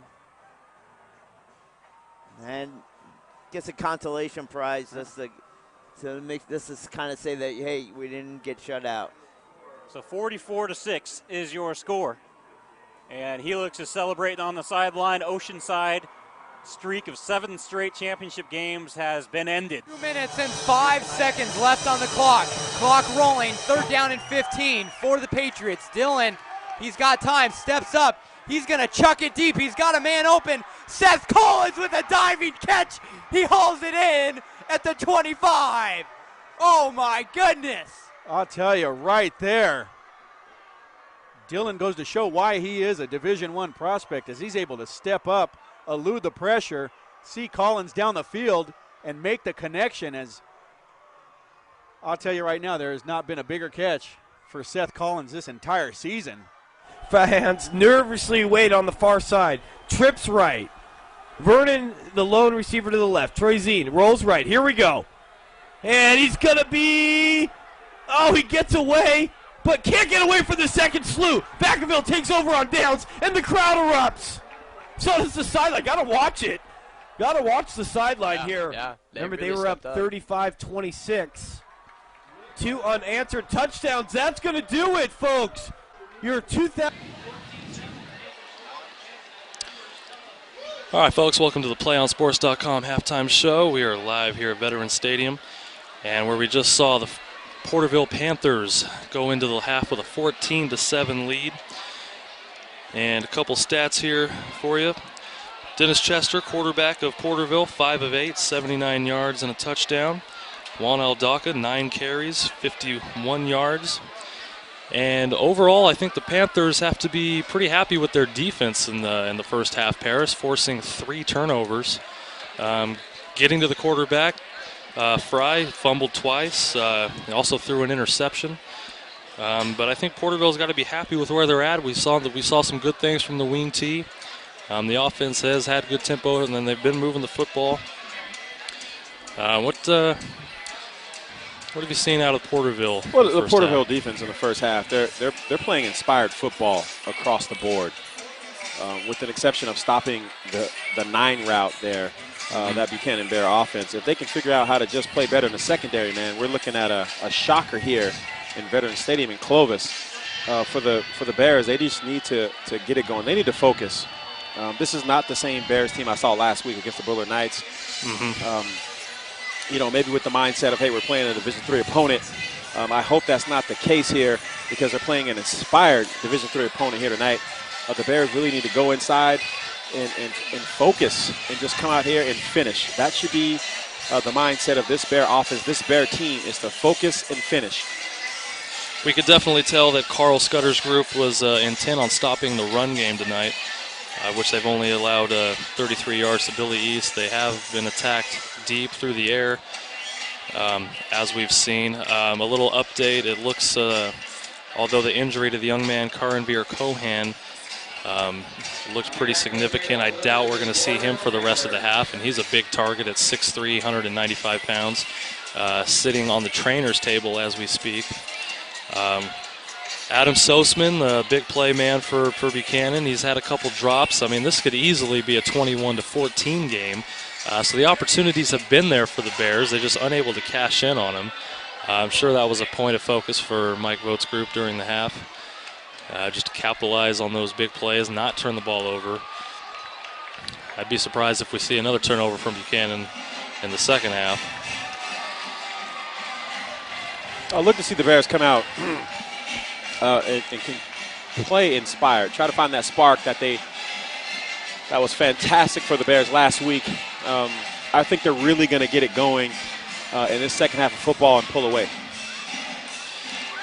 As Buchanan gets ready to enter into the field here.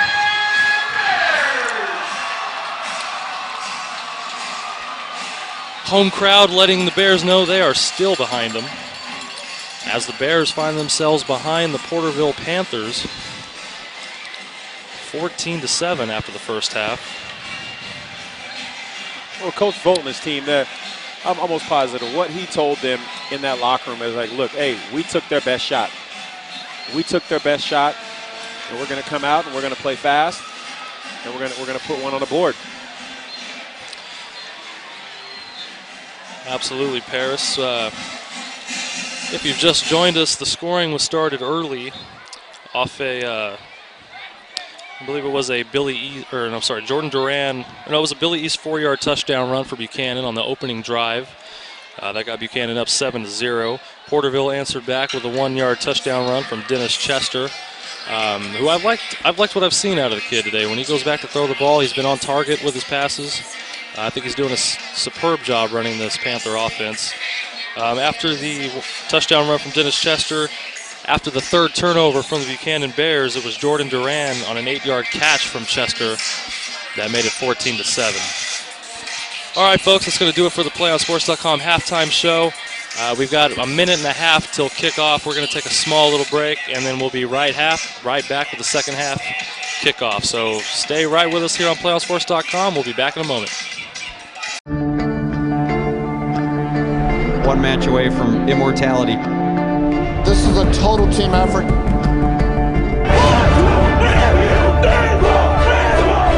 We're gonna come at you. One shot.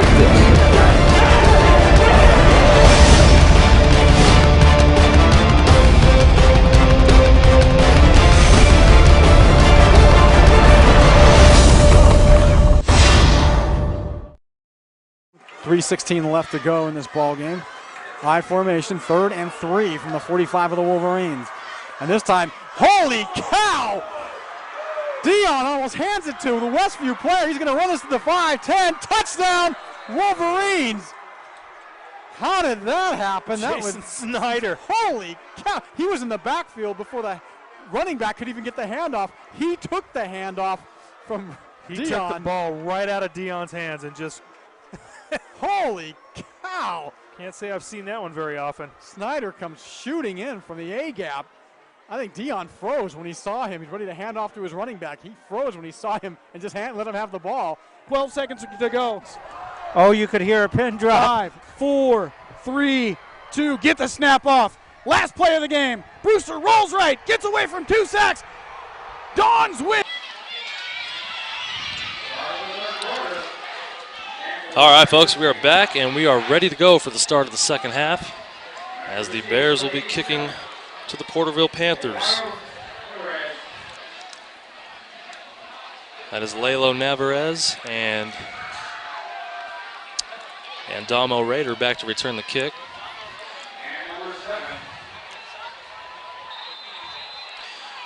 Got an update for you on the Merced-Edison game. Merced is actually up 21-7. If you're interested in that score. And here's the kick. It is up, and it'll be Lalo Navarez. Oh, he lets it drop. Picks it up at the 15, and he'll be, I'm sorry, at the 10. He is up to about the 16-yard line. Boy, we've almost seen some disasters in the kicking game tonight, Paris. Yeah, both teams want to look to tweak the special teams for next week.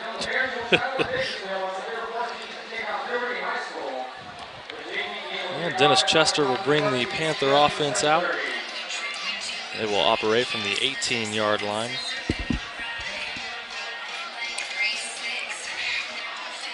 And we'll see what kind of second half adjustments Carl Scudder and his team have made. And it'll be a handoff to Austin Hefner. And he is stopped immediately by Roger Bick. And that'll be a no gain on the play. So they're trying to run that Porterville offense. Continues trying to run that buck sweep. Trying to get to the edge. I feel like that's where they want to attack. It's tough to attack the interior line of Buchanan. The strength of their defense. If they get to the outside, damage can be done. And that'll be a quick handoff. Goes to about the 19-yard line. It looks like Aldaco. Quick give to the fullback. Aldaco, young man, runs hard, continues to fall forward. He's picking up tough yards.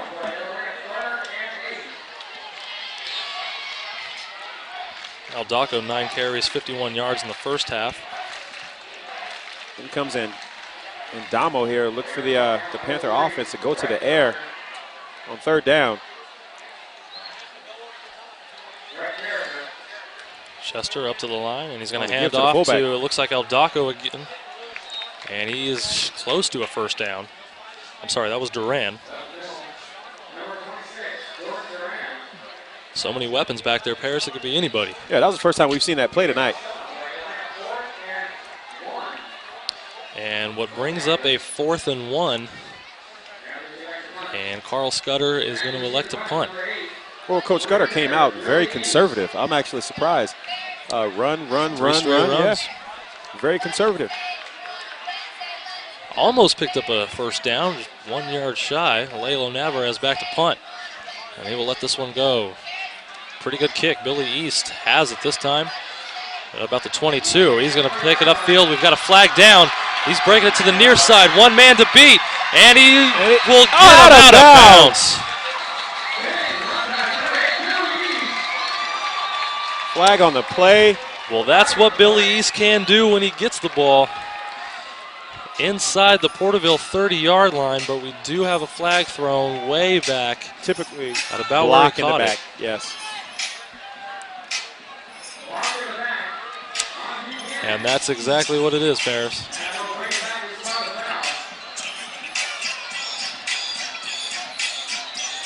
So a return of 51 yards is going to be negated. And the referees will bring this all the way back to Buchanan's own 24-yard line.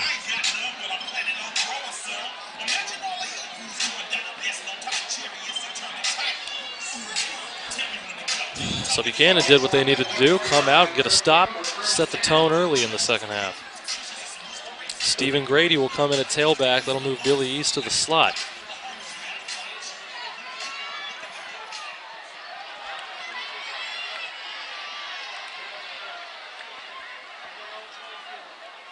And Fry drops it, picks it up, and he's got some running room. He's going to take it himself. He's going to have a first down. Up past the 40, knocked out of bounds at the 47-yard line. And Tyler Fry puts it on the ground again. This one, however, remains with the Bears and made a little something out of it. Well, that Porterville defense playing the pass. Everyone dropping back. The young man dropped the ball again and was able to get to the edge, pick up a great gain. No one was there. But you don't want to. That was a nice decision that time by Tyler Fry. And a first down and 10 for the Bears. Fry looks to the far side. He's got Sosman deep, but Lalo Navarez plays it greatly, and it is picked off. That one had a lot of air under it, Paris, and Lalo Navarez makes his second interception of the game. Young man threw off his back foot. Way too much air. Lalo Navarez looked like the intended receiver on that one. Looked like he was catching a punt.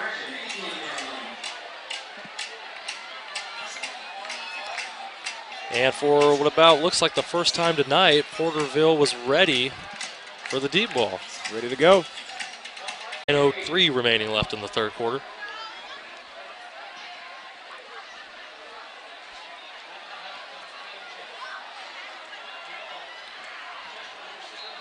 And we are going to get a flag. I thought they might let it go.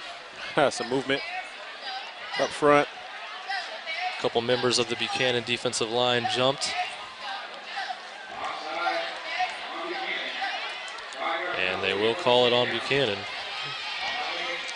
Looked like Connor Martinez.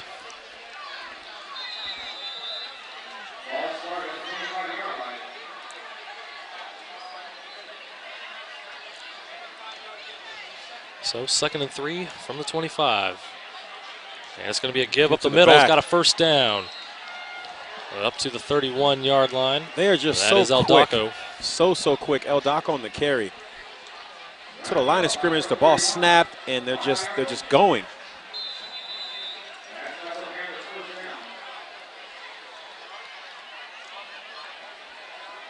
From the 31, man in motion again, and it is a sweep to, looks like Duran, but well played by Ben Sorensen. There you go. And that's going to be a loss of what looks like 4 on the play.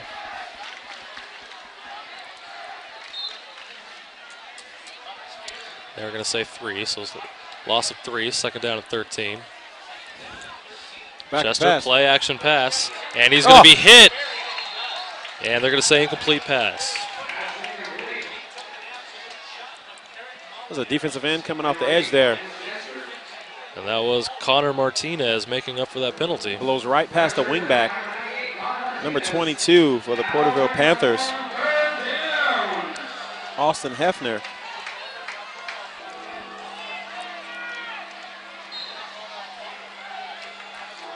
And the bells ring here at Veterans Stadium for 3rd down Thunder. 2 receivers into the game for the Porterville Panthers on a passing down. Lalo Navarez and Andomo Rader are the wide receivers. We've also got a slot receiver. Chester, traditional drop back, but it's a screen. Eldaco has it. He's going to have the first down.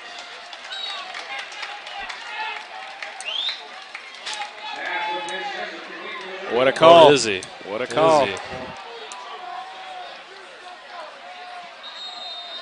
You know, I'm looking at the far side of the down markers, and I think he's actually short, if I'm not mistaken. And Buchanan Bear limps off the field. That is Robert Scanlon. Leading tackler for the Bears. So they did not get it. The official on that far side of the field was hiding the first down marker. He was hiding it from me, PG. That's why. So it is 4th down and 6 from the 35. It was a gain of 7 on the play. It was a nice call.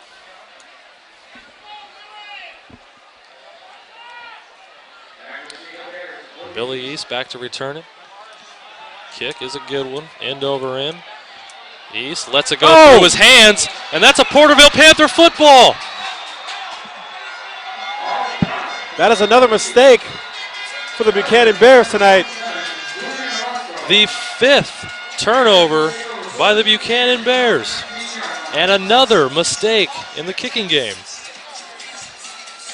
Numerous attempts to catch a kick have gone awry for both teams, but more so Billy East. Billy East benched in the first half for the first punt of the game that he tried to make a play on. And we'll see what Mike Vogt has in store for East on their next possession. Meanwhile, Aldaco, and he'll lose a couple right at the middle. Well, once again, the Porterville Panthers here knocking on the door again, coming from a Buchanan Bear turnover. Boy, Porterville can really set themselves up nicely with a score here, Paris.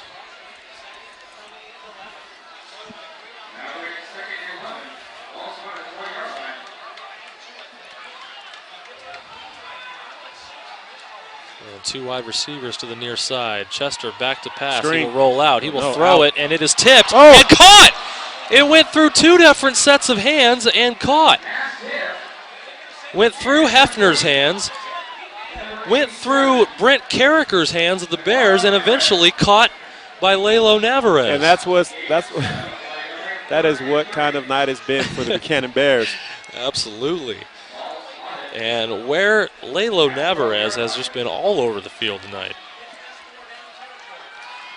So 3rd down and 3, just like they drew it up.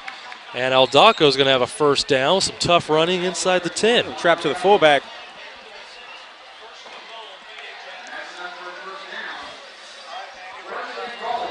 And that's going to make a 1st and goal for the Panthers with 6:12 here left in the 3rd quarter.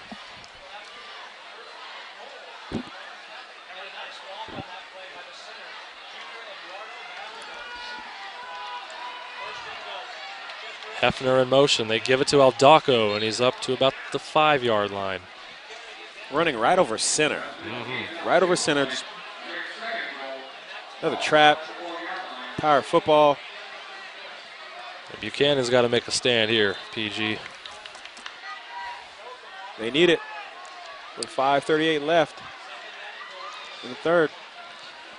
It is 2nd down and goal. They cannot get a first down.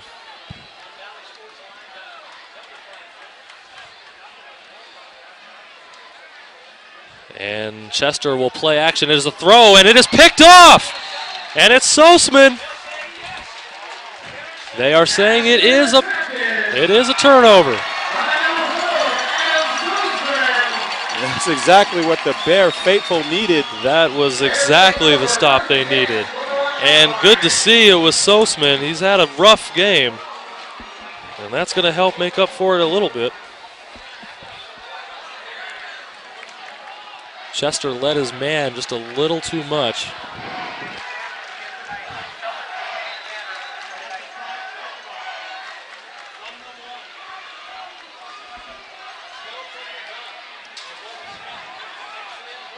But Fry's got to be careful. He's put the ball on the ground a few times today. He can't do that here. It's got to be a give to East right here. It's going to be a quick throw, and it is incomplete. Dropped by Brett Carricker. And actually, Paris, we've got Aaron Aruda in the court. as the new quarterback. Oh, we have a new quarterback. Tyler Fry has been pulled. I'm not sure why, injury related or not. But Aaron Aruda, the 6'1 junior, is now in a quarterback. And what a time to come in at your own 2-yard line. 2nd down and 10. And he's going to try and run it, and he's just outside of the end zone. He avoids the safety.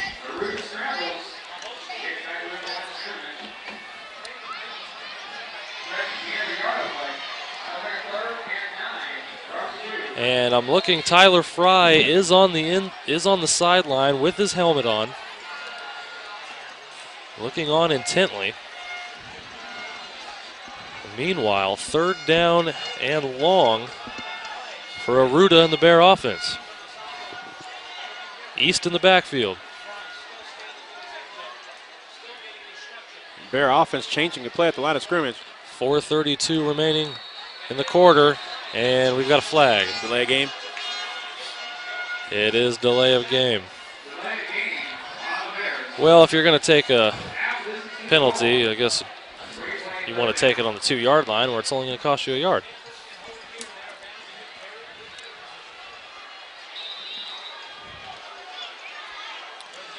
So it makes it 3rd down and 10. You got to wonder, folks, with a new quarterback in the game, how that changes the scheme of the offense. Here on a half roll. He's going to roll out, and he's going to find his man, Scott Sakamoto, well short of the 1st down. And the Bears will come into punt. Yeah, a quick out just to give your punter a little bit of room to get the ball off. You're right, Paris. A little bit of breathing room. Tough spot for Aaron Aruda. But more importantly, he didn't turn the ball over. And the Bears are still in this game. And Panthers really let one slip through their hands on that last possession. Oh. Punt is up. They've got 2 men deep and another botch kick. And the Bears have it. Unbelievable.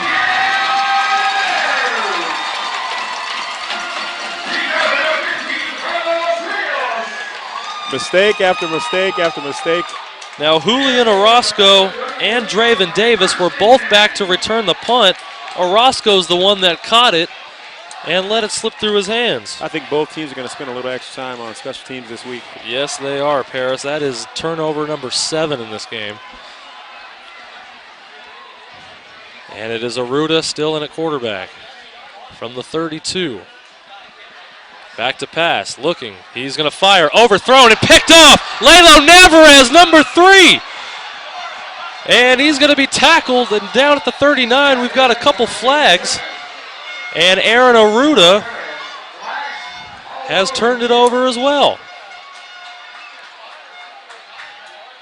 Lalo Navarez, who has just been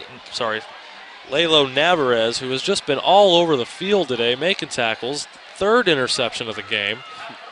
Catching balls. And this penalty is going to go against Porterville.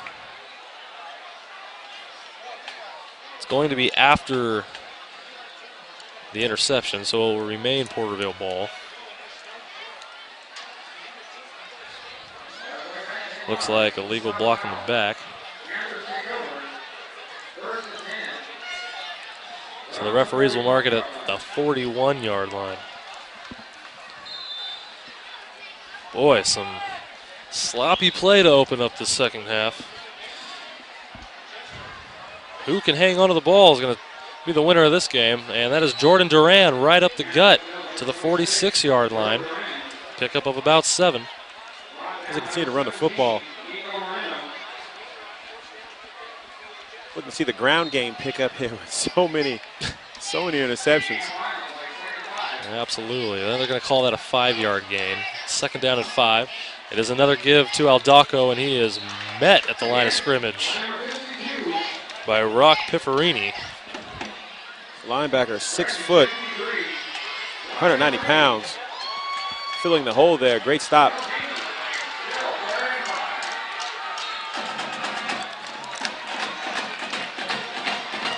.320 left here in the 3rd quarter.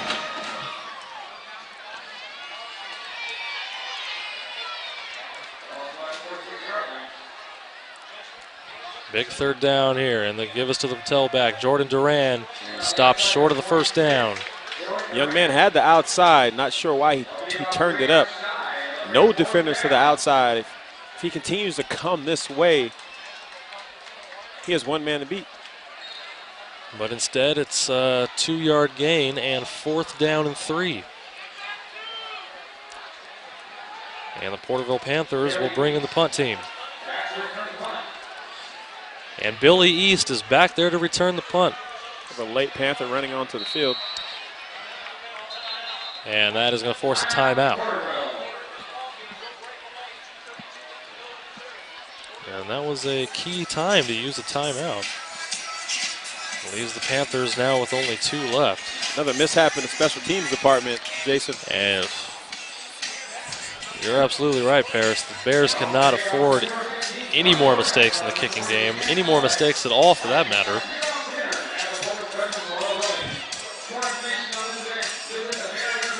It's most certainly been a fight here. Locked at 14-7. It has definitely turned into that 12-round bout you were talking about earlier. Both teams trading punches.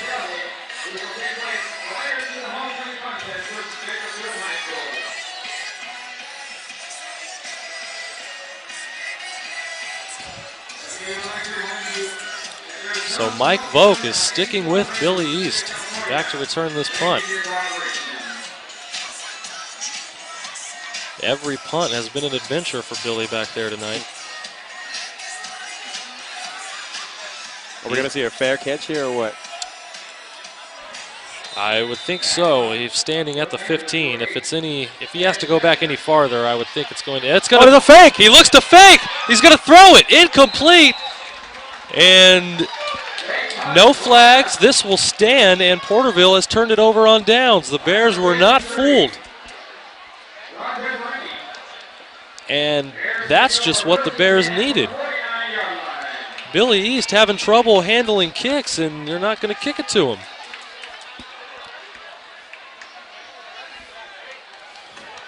Wow, Coach Scudder on the fake.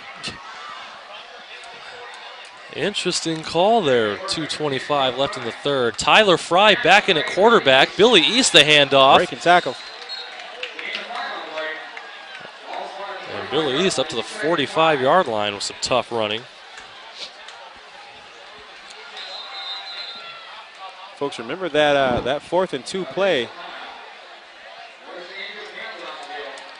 And Mike Vogt didn't stick with Aaron Aruda long. 2 drives, an interception later, and Tyler Fry has returned. And we've got an injured Panther. Brian Walker has gotten up slowly. And he looks to be okay. We'll walk it off.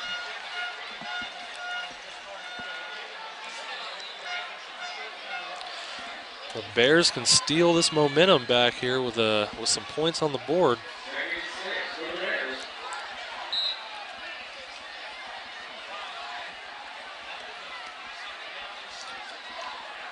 Billy East in the backfield. Fry from the gun on 2nd and 6. He will hand it off to Billy. Big hole. First down. And he is stopped at about the 35-yard line. Stopped by Draven Davis, who made a huge tackle. Excellent. As you notice, folks, the back will shift to the left, to the right. There we go. There's that shift again. It's something that they see in the defense. And that handoff was not clean. Billy East did a good job to secure the handoff.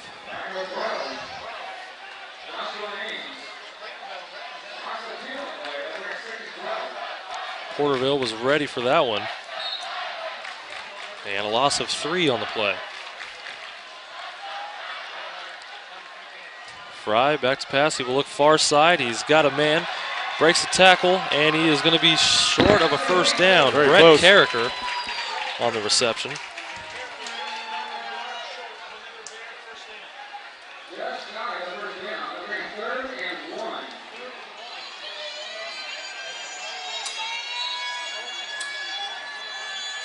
You know, the more decisive Fry is, the better he looks. And there's a handoff to East. Big hole. He's got a first down. He's going to go into the end zone. Touchdown.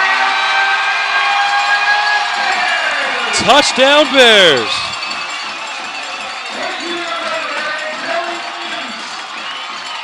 Billy East finds the end zone. Excellent run, breaking tackles.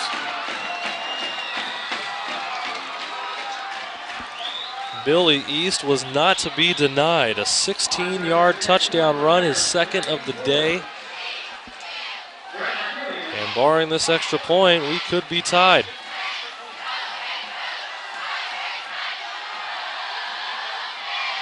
Brett Arkelian, and he has got it. We are tied at 14.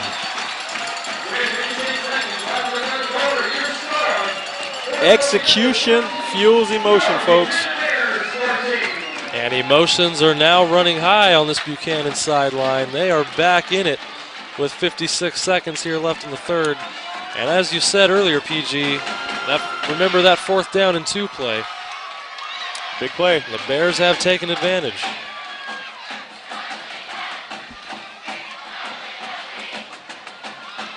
Buchanan going to East in the ground game, getting it done. Billy East started off that drive with a hard 6-yard run, and you could tell he wanted the football.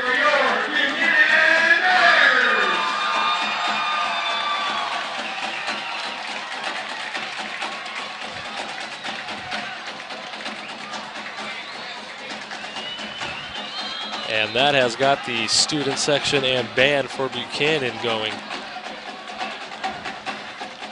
As Brett Arkelian is set to kick it away. Lalo Navarez and Domo Rader back to return. And it's going to be another poocher, and they're going to let it drop, but taken. And he's breaking some tackles. There's no one outside. Up the middle, we've got a flag down about midfield. Andy Changala picked up the kick. And a very nice return. I almost thought that was another mistake, letting it hit the ground, but a good bounce for Porterville. Let's see what the call is.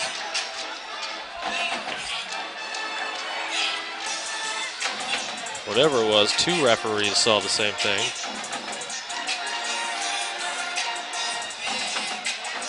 We're backing up. It's going to be on Porterville. Looks like holding.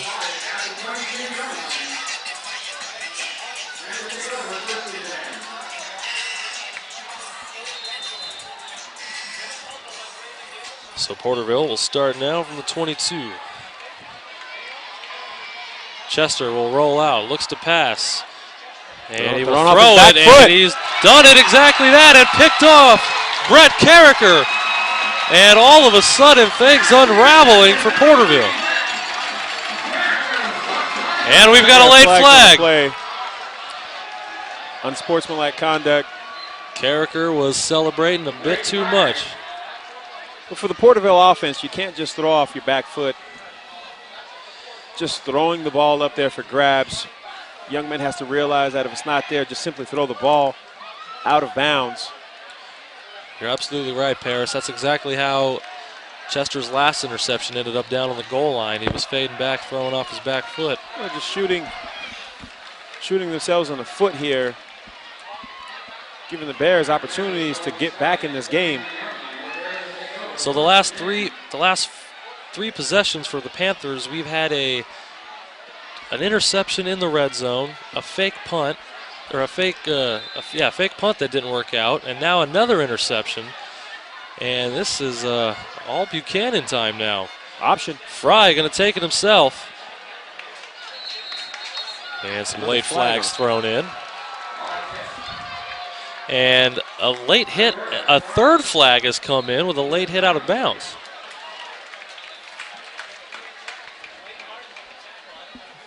Well, all sorts of things going on that play. Things coming a little unraveled here. End of the third. Right, Bears. 32 seconds left here in this third quarter that I think both teams would like to see end here.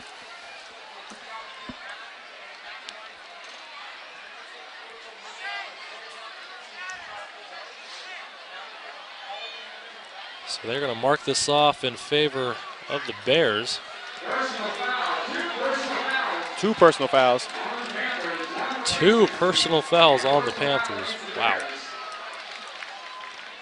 And all of a sudden, Buchanan is in Porterville territory. Coach Scudder cannot be happy.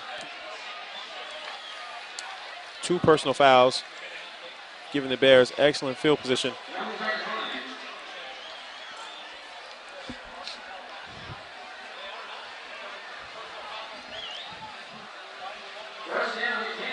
Boy, this is where Buchanan can do a lot of damage if they can capitalize on this one. Everything going wrong for the Panthers. Here we go, one-on-one once again down here at the bottom of the... Down low, Navarez and Sosman. Fry, low snap, he's got it. Block picked up well, thrown, and it is caught. Far side, that is Brett Carricker again. And the comeback, excellent route. And the Bears will have a first down. Ball placed only where the receiver could have caught the ball. And the Bears up quickly. It looks like they'll get another snap off before the quarter ends here. 12 seconds and ticking. It's going to be a handoff to Billy East. And he's got 2 men to beat. And brought down at the 21. That was Lalo Navarez, possibly saving a touchdown. Lalo Navarez and Draven Davis on the stop. Billy East coming alive here in the second half. Absolutely, and that's going to do it, I believe, for the third quarter. There it is. We have hit triple zeros with our score tied at 14. However, the Buchanan Bears driving, making some noise. Stay tuned for the PlayOnSports.com post-game show, where we will select our player of the game as well as wrap up all the action from this ball game. That's coming up following the game on your destination for high school sports, PlayOnSports.com.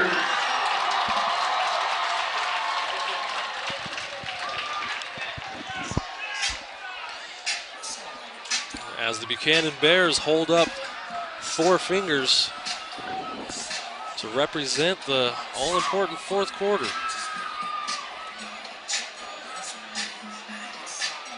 Jason, almost seems like whoever has the ball last is going to take this one. Absolutely, Paris. Whoever can afford not to turn the ball over in this fourth quarter. Ball security, numero uno of importance.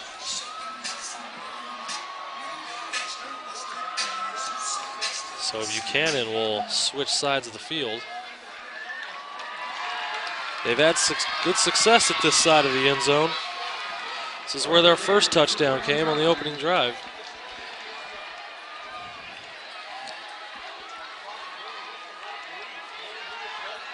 Fry back to throw. Oh, he pumps. Fakes. And he's going to go to Carricker.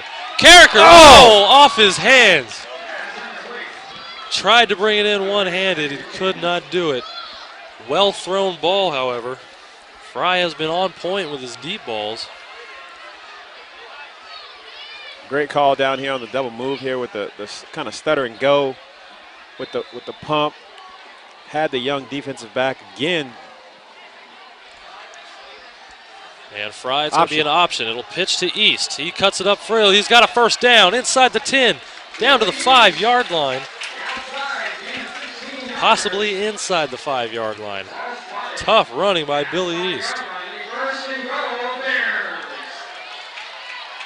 And that's going to be first and goal. Joshua Ames and on the touchdown saving tackle. Bears knocking on the door here.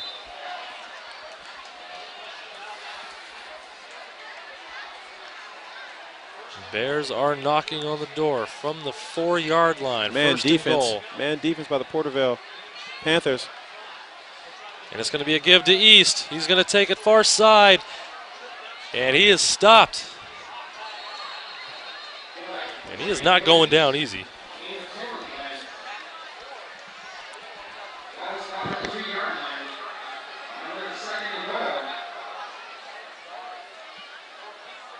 Second and goal, folks.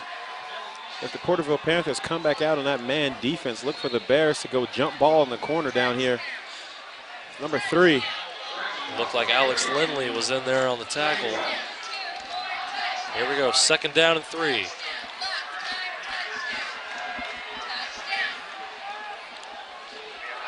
East in the backfield, one-on-one on the outsides. It is a give to East, and he is into the end zone. Touchdown Bears!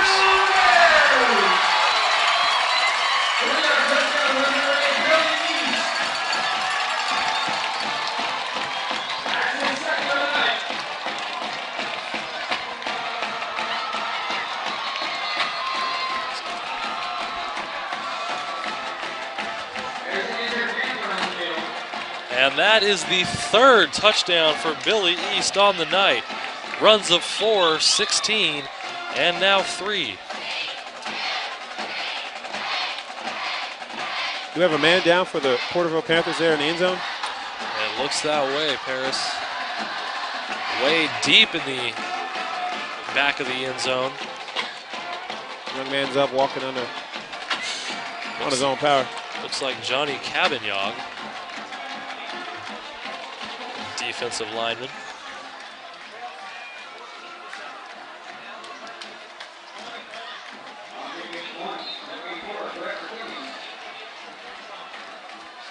And our Keeling on for the extra point, and he's got it. Well, Jason, the momentum has most certainly shifted in the favor of the Buchanan Bears here tonight. It absolutely has, Paris. Since about 5 minutes left in the 3rd quarter, everything started to go wrong for the Panthers. And we are definitely going to see what these kids are made of here with 10:42 left in the game. This is amazing to think, Paris. 5 turnovers by the Bears, and they are up 7 points. No, you don't see that often. You don't see that often. That's that's a little bit of luck. I think I might play the lotto this week, Jason.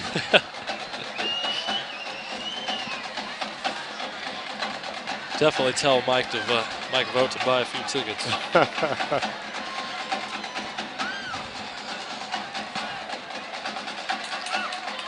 And so the Buchanan student section on their feet.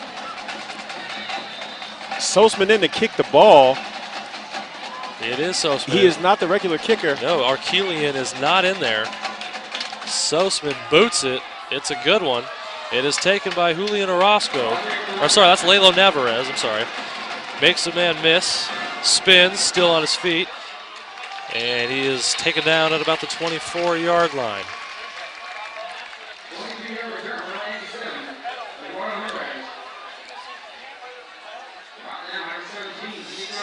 All right, we'll see if that Bear defense can contain the quick tempo. Porterville Panther offense here with 10:27 in the 4th. That's right, Buchanan with the momentum. And a quick hike, sweep. Ball is given to Hefner. And he is brought down after a gain of about 4.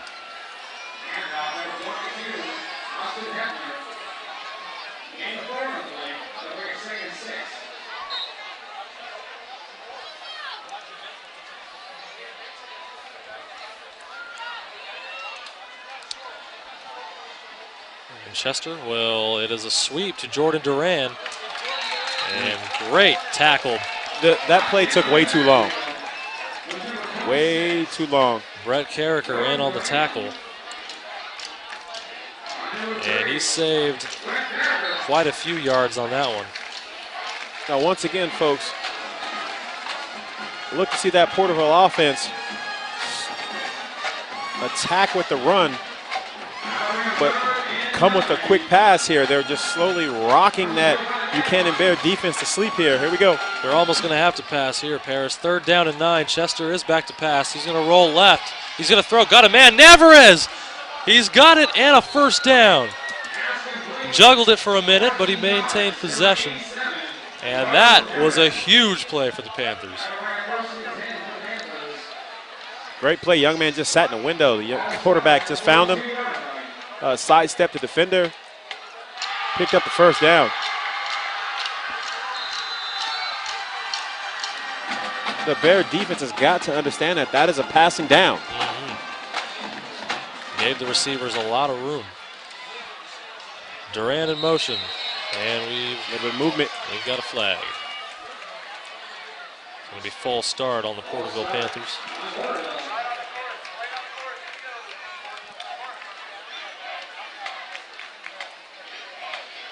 .9:04 left in the game.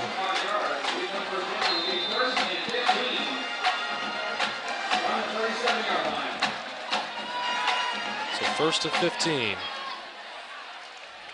And it is a give to Aldaco.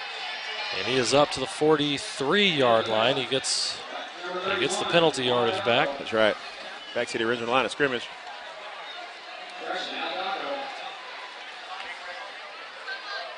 Still plenty of time for the Panther offense. They have nothing that they need to get out of their game plan for. And deep in a game like this is where you hope that wing T offense has worn down the defense a bit. That's right. Chester Swing. back to pass. Drop back. He's going to throw. He's got Navarez. Complete. First down. Out of bounds at the 44-yard line. Excellent out route there. The Bear defense, they're playing a little too far off, a little too conservative right now. Mr. Important Lalo Navarez. Young man has been all over the field tonight. We have called his name a lot, and I don't think we're done doing it. 8:18 left on a huge drive for the Porterville Panthers. Down 7. There it is, a sweep. It is Hefner trying to get to the outside. He was ran down by Sosman.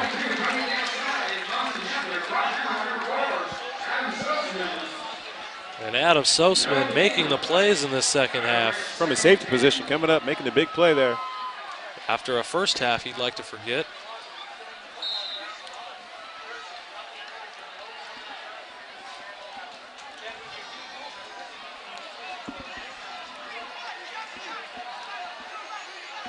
So call that a no gain. And Damo Radar into the game. Radar. I like that name. That's his nickname. And they're telling Radar he is on the wrong side of the field. And we'll now set up on the far side and delay of game. Radar matched up with number 27, Kalon Milton, the junior defensive back for the Buchanan Bears. Maybe Coach Scudder looking for a matchup there. And that would have been tough to burn their second timeout in that position. 7:23 left to go in the fourth. So that'll make it second down at 15. And the give is to Duran. He's going to throw it. He's got Navarez, who makes a play on the ball. That's going to be a flag, pass interference.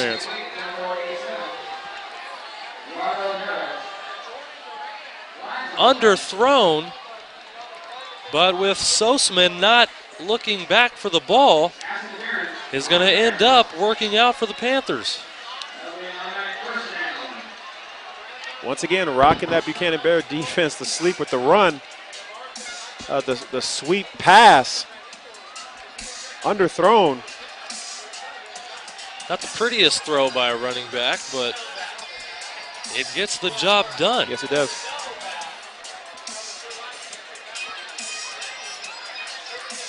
It is not a spot foul like it is in the NFL.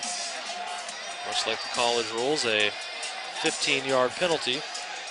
So overcoming a down and 15 yards twice in this drive. And I'm impressed. Porterville, for the most part, has answered that touchdown. Let's see if they can finish it off. They're going to give it to Aldaco. To the fullback. Down to the 31-yard line. They're just going to the run, continue to pound the ball, sweep, trap. And then catching that Bear defense with a pass, whether it's the out, a corner, a comeback.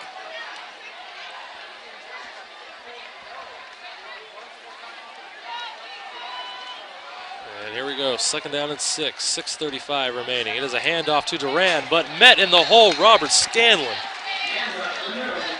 again. And a nice tackle. Number 6, Robert Scanlon, the emotional leader on that defense. With 6:22, with 6:18 left. And Scanlon is firing up his D. They've got a big 3rd down and 6 upcoming. Time continues to tick away. Porterville Panthers here just moving a little slow here, to my surprise. Chester back to throw. Fade route to Navarez, but played well and picked off. Scott Sakamoto. Not quite sure what the plan was for that one. Again, folks, the young quarterback throwing off his back foot, just heaving it up with the hopes of his receiver making a play. Once again, a ball with a lot of air under it.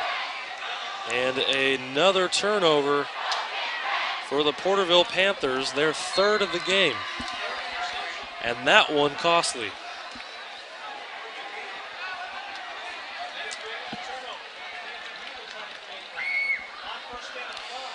And looks like a keep by Tyler Fry. That doesn't go for very much. Gain of nothing on the play. It'll bring up 2nd down and 10. Guessing the Bears are going to keep the ball on the ground here. You're right, Paris. I definitely want to use some of that clock. 5:23 remaining. 2nd down and 10. Option beat. Surprise. Billy East broke a tackle, still going. Could have been stopped for a big loss in the backfield, but Maine gets positive yardage out of it. Making moves, quick feet, dancing left, right. Young man has had everything tonight. It ends up being a gain of 8 yards. They're going to call it 7 yards. 3rd down and 3. Big play right here. Fry will take the snap. He will look right. He has a man. Complete. 1st down. Caught by Cedric Castro. It's a 5-yard hitch route. Porterville defense playing just a tad bit too off right there. And that's going to milk a few more minutes off this clock. 5 minutes and counting. Fry will hand it off to East. Up the middle, past the 30, down to the 32-yard line. He is running hard, folks.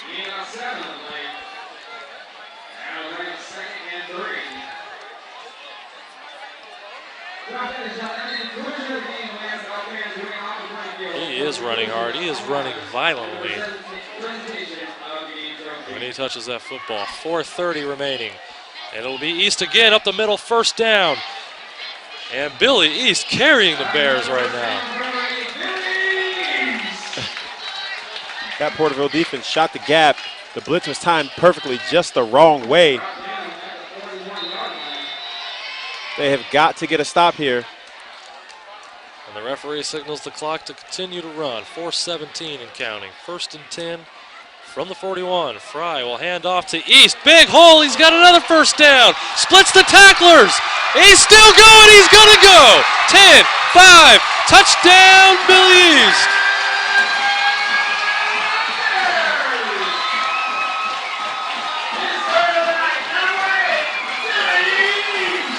Running hard and inspired, Billy East carries the Buchanan Bears into the end zone again. Indicative of how he's ran all game long. One man is not going to bring him down. What a stiff arm. Breaking tackles. What a run. What a game. 41-yard touchdown run, and that will pretty much seal it. As Arkelian tacks on the extra point to make it 28-14 Bears.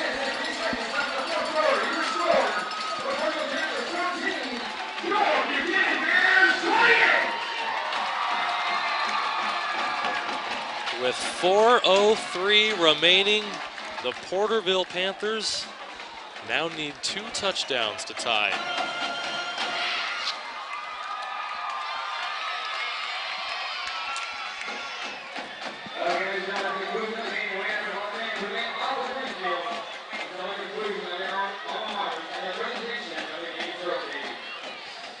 And this is where that wing T offense, we're going to have to see some passes out of it now. This is what we talked about early on in the show, folks, that when you run the wing T offense, that predominantly run offense, it's extremely tough to play from behind here. Down 28-14. Every down is almost a passing down for the Porterville Panthers here. Absolutely. They are going to need to score fast. Billy East, touchdown runs of 4, 16, 3, and 41.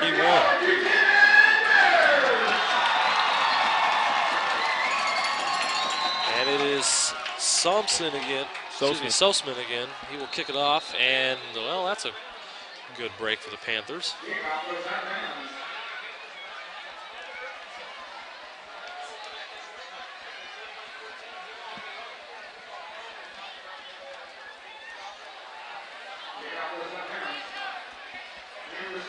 Well, if you're the Buchanan Bear defense, you just want to prevent the big play right here.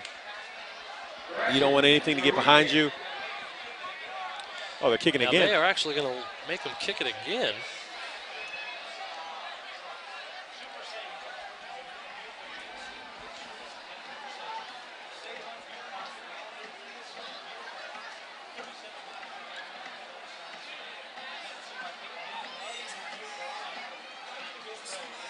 Special teams coach for the Panthers scooting the alignment up for the return team. The referee, or the lineman, actually did the illegal procedure move, so it was actually a legal procedure on the kicking team, and that's why we're doing it over again. So 5 yards back, and the kick will now be from the 35. Sosman kicks a low line drive, taken by Navarez from the goal line. He will bring it out, and he's got some room to the near side. Cuts it up. Still on his feet. Still on his feet. Still up. Oh, he's got one more man to beat, but not. Kalon Milton holds on. Probably ran out of energy. Yes. Kalon Milton holds on for what could have been. Wow, what a run. Fantastic. Andrew Moreno hanging on for dear life.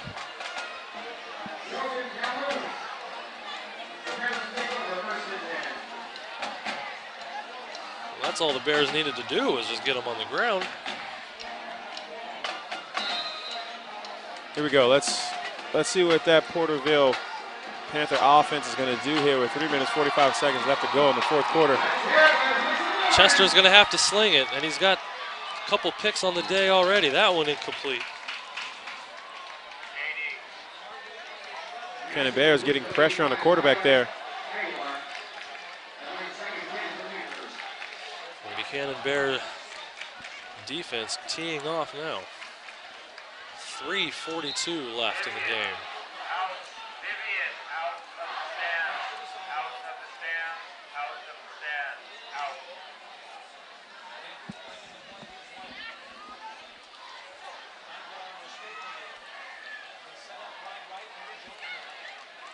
All right, Porterville, 2nd down and 10.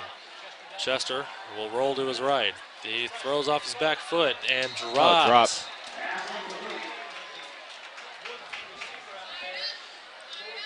Incomplete. And intended for, looks like Austin Hefner. Number 22. Austin Hefner. And now Porterville comes up to a 3rd and long.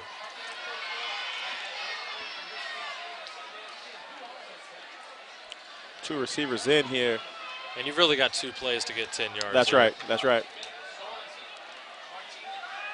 So it is imperative that they get some yardage here on this one. Chester rolls back.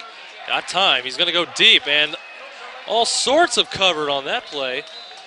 Intended for Jordan Duran, but triple covered. Kalon Milton and company on the coverage there. Chester fortunate that it was long and incomplete. And the game will pretty much come down to this, 4th down and 10 for Chester and the Panthers. For that Buchanan Bear defense, you just simply cannot let a man get behind you. And you can't allow the tip ball. Timeout on the field. And we do have a timeout. This one taken by Buchanan, their first of the second half, with 3:29 remaining.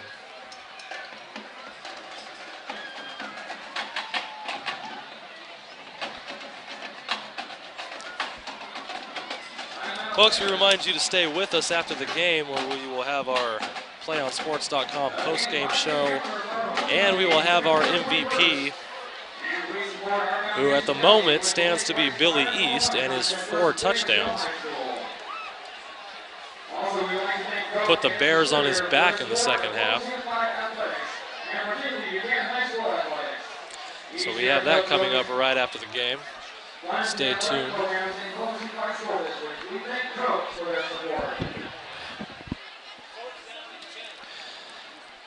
And here we go, 4th down and 10. Safety. And they are in punt formation. Lalo Navarez back there. And are they punting it? Yes, they are. And it will hit at the 30, and it will take a Panther roll down to the 15-yard line. So Carl Scudder, coach of the Panthers, thinking his defense can get a stop here. Well, that's why he's down there, and we're up here because I don't understand that one, folks. With 3 minutes and 21 seconds to go, and you're down 14-28, and you punt the ball. And having trouble stopping Billy East, of all people. And you best believe that they're going back to East here.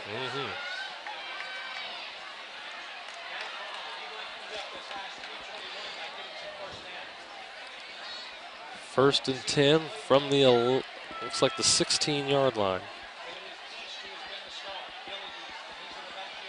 And it is East. And he's breaking tackles. So tough to bring down. He's up to the 28-yard line, it looks like. He's just running so hard right now. Driving his legs. Ball's covered up. Head down.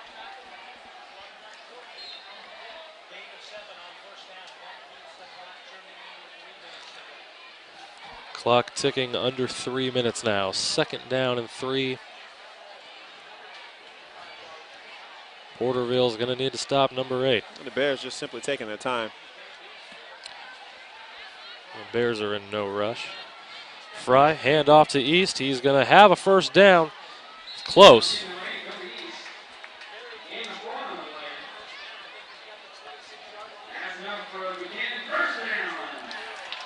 And the referees have signaled first down.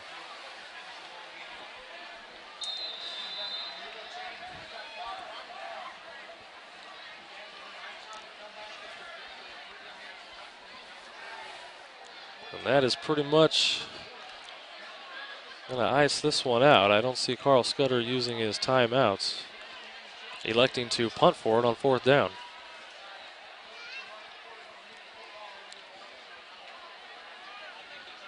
.205 remaining. Hand off to Billy East, and the Panthers do a good job of bottling this one up. However, a late flag is thrown.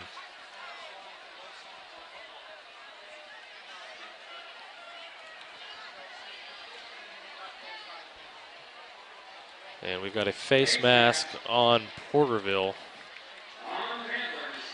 That was the last thing that they needed. This is just a 5-yarder. So my partner has gone downstairs to retrieve our player of the game, which we'll be having right after this game wraps up.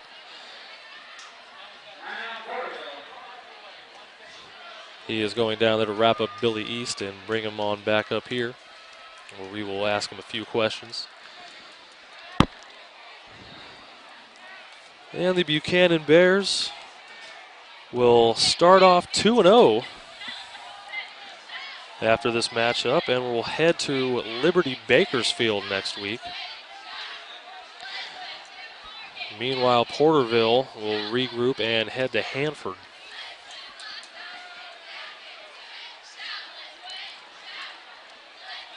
Very impressed with Buchanan today, the way that they've played. A lot of turnovers, a lot of sloppy play, but a strong second half, no less.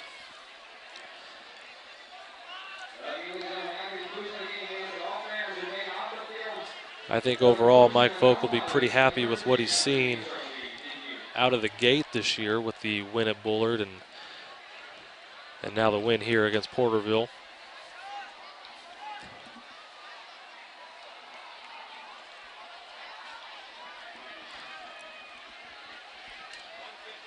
So Porterville ended up taking a timeout. They are now down to their last one. Clock stopped with 1:53. Second down and 5.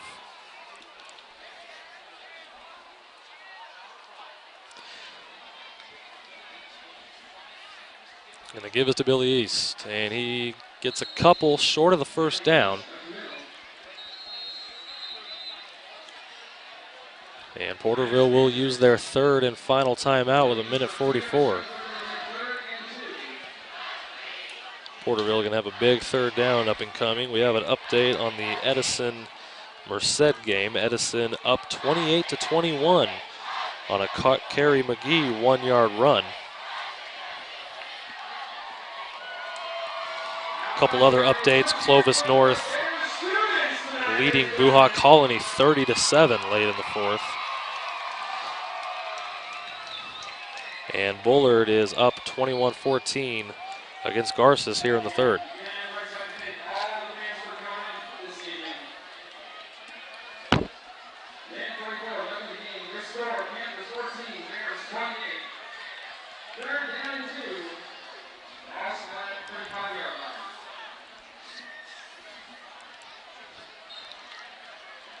And a big third down and 2 up and coming here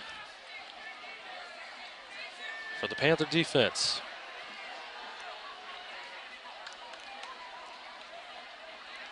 And it'll be a handoff to East. And he's got it easily. Up past the 40.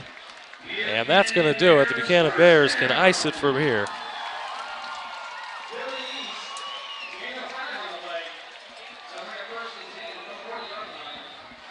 Fittingly, it is Billy East putting it into it.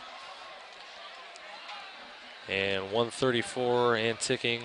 Porterville unable to stop the clock.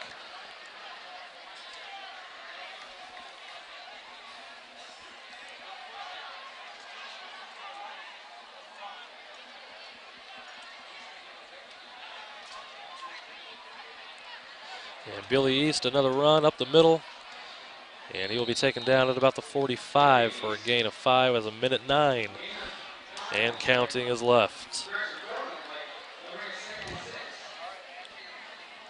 What a game it has been today, folks. We've had 8 turnovers. We've had 6 touchdowns. We've had quite the highlights on special teams.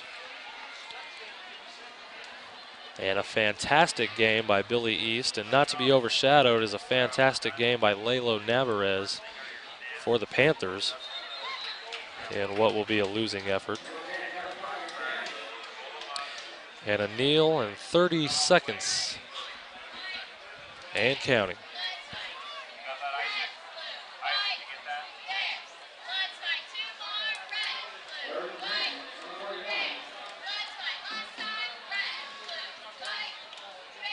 Folks, I remind you to stay with us here.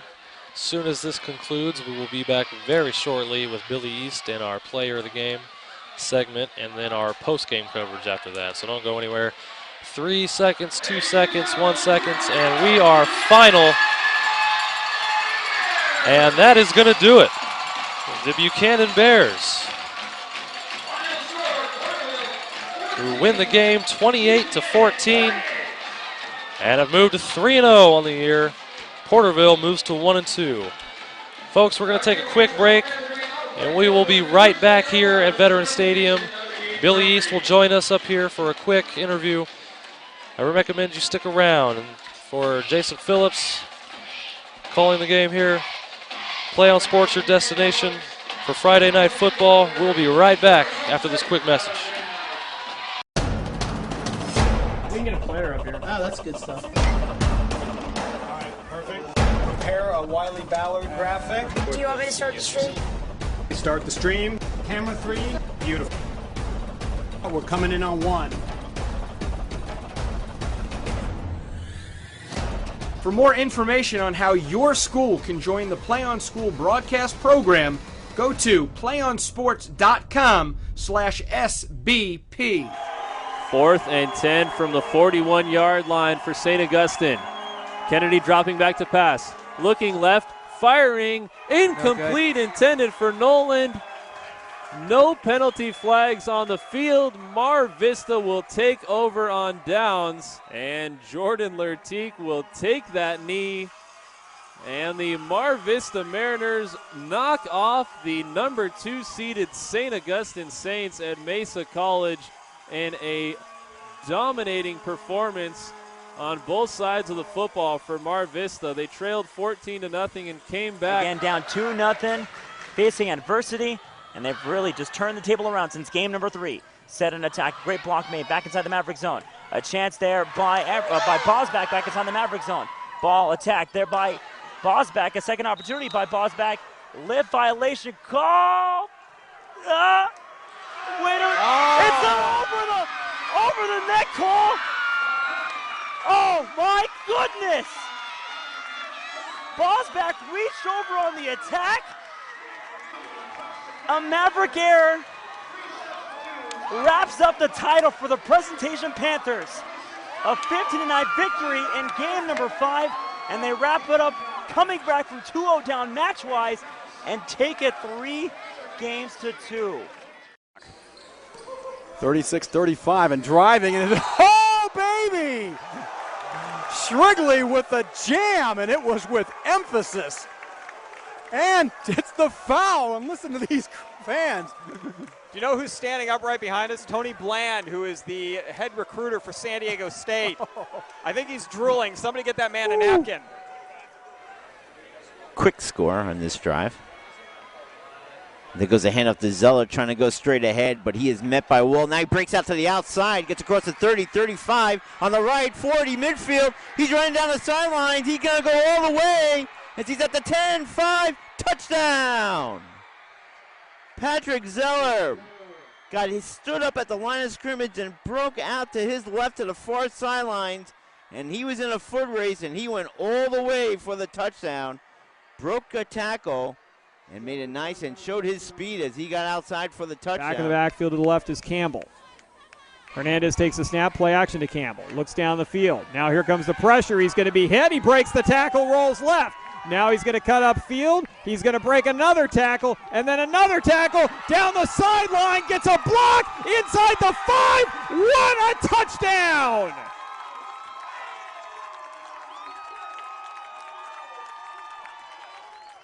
Hernandez goes 33 yards in spectacular fashion, breaking 4 tackles along the way, including 2 in the backfield, and Hilltop has tied this one up at 29. Grant with a big, strong defensive rebound. He brings it back down the floor again, and another slam dunk. Jeremy Grant can run the point, and he can fly. Huge dunk, 2 big dunks in the last Bullard minute. trying to close it out. Deep ball, up in the air, Cram. Bringing it back, Arbizo. Cram over in 3, free opportunity. Look for Rodabaugh, no, pass middle, Weimer! Ball game. 25-19, Foothill wins it 3 games to 1. Because this kid has definitely proven that he can make things happen here in this ball game. They will go with him. Bula Graft on a stretch run, just breaking tackles. The little man is in the clear to Tory territory. The 25, the 20, the 10, the 5. Touchdown Knights. What a run, the freshman, Bula Graft. Ooh, I tell you what. There were at least 3 times on that run that he should have gone down or he should have been wrapped up. Missed tackles there cost La Jolla Country Day as Bula Graft, the freshman running back for Bishops, is able to take it in. And that was a determined run there, Andy. So 1st and 10. Brandon Lewis in the shotgun. Has time to throw. And he'll fire, and he has a man diving catch. Did he hold on to it? He did. What a catch from Kendall Keys. And that may be the KBC Sports Player of the Week. What a catch he laid himself out there, and a great throw, as you said. Read it nicely, did Lewis, and really caught his receiver on the go, and just kind of put it out there right on the outstretch of his fingertips. He laid out, and he made a catch. 1-1. You know when a pitcher is behind an account and throws his breaking ball, he's feeling it. The pitch is going to be fisted to second base on a liner, and the ball is caught by McGrew, and Valley Christian wins the game on a Cameron Stewart no-hitter.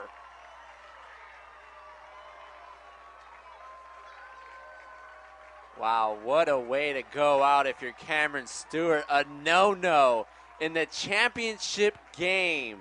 If there's scouts out there, they had to be impressed by this young kid's velocity, control, and breaking ball all worked well today.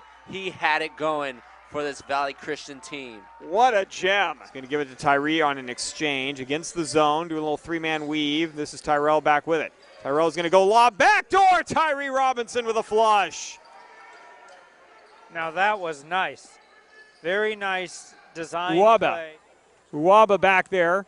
Bogart takes a snap. He's going to run the play. He's going to throw. He's got a man open at the 10. It's underthrown. It's incomplete. No, or is it caught? It is a catch. Wow, juggling catch inside the 5-yard line. Moliga. Was that Moliga pulling that one in? It is Moliga. Boy, that ball was deflected by one of the Falcons, and then Moliga, he lands on the ground and pulls it in. What a catch. 3 men in the backfield, back to the wing. This time inside counter to Telefaro. No, they're going to throw this one. He's got a man open. And what a catch! What a grab by tight end Joe Gigantino. He must have bobbled that ball 4 times in the air, and he was actually tipped by the defender and had the presence of mind to keep his concentration and make the grab. Unbelievable catch. And the ball at the 29-yard line of the Eagles, and you can see the defense, they're still bewildered. How did he come up with that grab? Even with 2 defenders around him. Good game, man. Thank you. Hello, everyone, and welcome back to the PlayOnSports.com post-game show. I'm here with Billy East. Great game today, Billy. Final unofficial stats are 199 yards on 22 carries, 4 touchdowns. 166 yards in the second half. Is there anything Coach told you or something you guys went over during the halftime? You know, when we were going in, I was just telling everybody, hey, no need to yell. No need to yell. We're going to be fine. And when we went in there, we were just telling everybody, hey, we want it more, and we did. And our O-linemen stepped up huge. I mean, I can't take the credit for any of those touchdowns because it's all our offensive line, you know. Mm-hmm. And when we went in there, Coach was just like, hey, this is a chance to prove how we can bounce back from adversity being down 14-7. So, I mean, honestly, we did. We bounced back and we showed the Valley that, hey, we're not going to be upset, you know. We're working for everything, every point we get. Absolutely. After that destroying of Bullard last week, came in here, did you guys feel you were a little bit shocked from Porterville in that first half, or? You know what? I didn't expect that we were going to be down, but you can't be like, okay, we're going to run in there and we're going to stomp them. You know, we were saying that all week. We're like, I mean, Bullard was nothing. We won 1 game. Like, what have you done? People are saying, like, hey, that's the biggest victory in Buchanan history. No. It's just a win. We got hopefully 11 more games, and we're going to try as hard as we can, work every day, just as hard as we've been working. Absolutely. Man, you're a big kid. Not one guy is going to bring you down out there. You're running, 3 guys are all over you trying to bring you down. You're running hard. What makes you run with such ferocity? What are you thinking about when you run the ball out there? Gain 1 more yard. I mean, honestly, once I get past the defensive line because of our O-line, it's just it's a fact of, you know, having to make the right cut at the right time. If you don't, someone's gonna come get your legs out, you know. So it's like it's having some sort of instinct. But you know, I have great mentors. You're talking about Rodney Wright, Eric Coleman, my dad, all these coaches. It's just been showing me everything that, I know. Absolutely. Now, I want to go back to the first punt of the game. You kind of mishandled a little bit, fell on it. We saw you get pulled a little bit for Stephen Grady. Did the Coach Vogt tell you anything after that? Or After I dropped the punt? Yeah. No, they're just telling me. No one told me anything. I knew I didn't get down on myself. I was just like, gosh, I got to bounce back. Got to show everybody what we can do and what I can do, how I can bounce back, and we did. We showed everyone that we can bounce back. And a bounce back you did, man. 4 touchdowns. You guys are 3-0, off to a good start. 2-0. 2-0 with Liberty Bakersfield coming up next. You excited about that one? I'm excited about every time I step on the field because God gives me, the ability to do everything that I can do. And, I play for him and only him, and he's the only reason why I can play the game. Absolutely. Well, thank you, Billy. Good job to you and the Buchanan Bears. There you have it. That's Billy East. And stay tuned. We're going to be right back with the PlayOnSports.com postgame show, so keep tuned. Go Bears. We can get a player up here. Oh, that's good stuff. All right, perfect. Prepare a Wiley Ballard graphic. Do you want me to start the stream? Start the stream. Camera 3. Beautiful. We're coming in on 1. For more information on how your school can join the Play On School broadcast program, go to playonsports.com/SBP. 4th and 10 from the 41-yard line for St. Augustine. Kennedy dropping back to pass. Looking left, firing, incomplete, intended for Noland. No penalty flags on the field. Mar Vista will take over on downs, and Jordan Lertique will take that knee. And the Mar Vista Mariners knock off the number 2 seeded St. Augustine Saints at Mesa College in a dominating performance on both sides of the football for Mar Vista. They trailed 14-0 and came back. Again, down 2-0, facing adversity. And they've really just turned the table around since game number 3. Set an attack, great block made back inside the Maverick zone. A chance there by Bosback back inside the Maverick zone. Ball attacked there by Bosback. A second opportunity by Bosback. Lip violation call. Winner. It's over the neck call. Oh my goodness. Bosback reached over on the attack. A Maverick error wraps up the title for the Presentation Panthers. A 15-9 victory in game number 5, and they wrap it up coming back from 2-0 down match-wise and take it 3 games to 2. 36-35 and driving, and oh, baby! Shrigley with the jam, and it was with emphasis. And it's the foul, and listen to these fans. Do you know who's standing up right behind us? Tony Bland, who is the head recruiter for San Diego State. I think he's drooling. Somebody get that man a napkin. Quick score on this drive. There goes a handoff to Zeller, trying to go straight ahead, but he is met by Wool. Now he breaks out to the outside, gets across the 30, 35, on the right, 40, midfield. He's running down the sidelines. He's going to go all the way as he's at the 10, 5, touchdown. Patrick Zeller stood up at the line of scrimmage and broke out to his left to the far sidelines, and he was in a foot race, and he went all the way for the touchdown. Broke a tackle and made it nice and showed his speed as he got outside for the touchdown. Back in the backfield to the left is Campbell. Hernandez takes the snap, play action to Campbell. Looks down the field. Now here comes the pressure. He's going to be hit. He breaks the tackle, rolls left. Now he's going to cut upfield. He's going to break another tackle, and then another tackle down the sideline. Gets a block inside the 5. What a touchdown!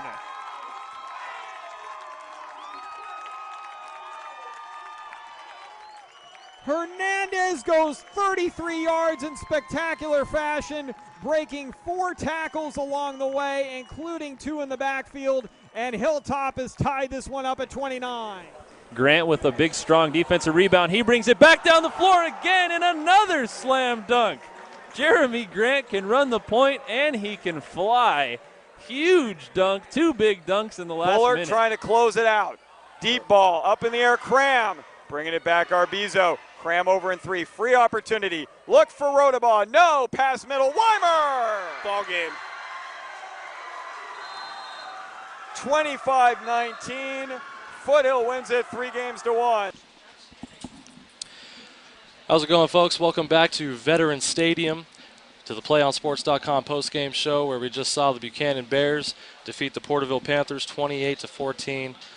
Paris, the Buchanan Bears offense did their job today. Billy East did his job today. 4 touchdowns. The deep ball was working, a little bit sloppy, but I mean, in the end, I feel that they did a good job overall. What do you think Mike Vogt was happy about today? What can he take away from this game? Well, the fact that they did come out a slow start, a bit of a slow start, but then came out in the second half and just played inspired football. They understood what was at stake. They understood what was going on. A Division III team coming in playing inspired in the first half, but in the end, the Buchanan Bears just running away.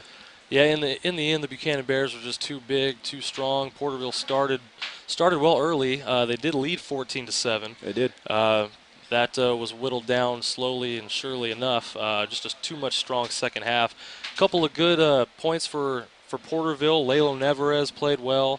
We didn't see a lot of Andomo Raider. They couldn't get him involved.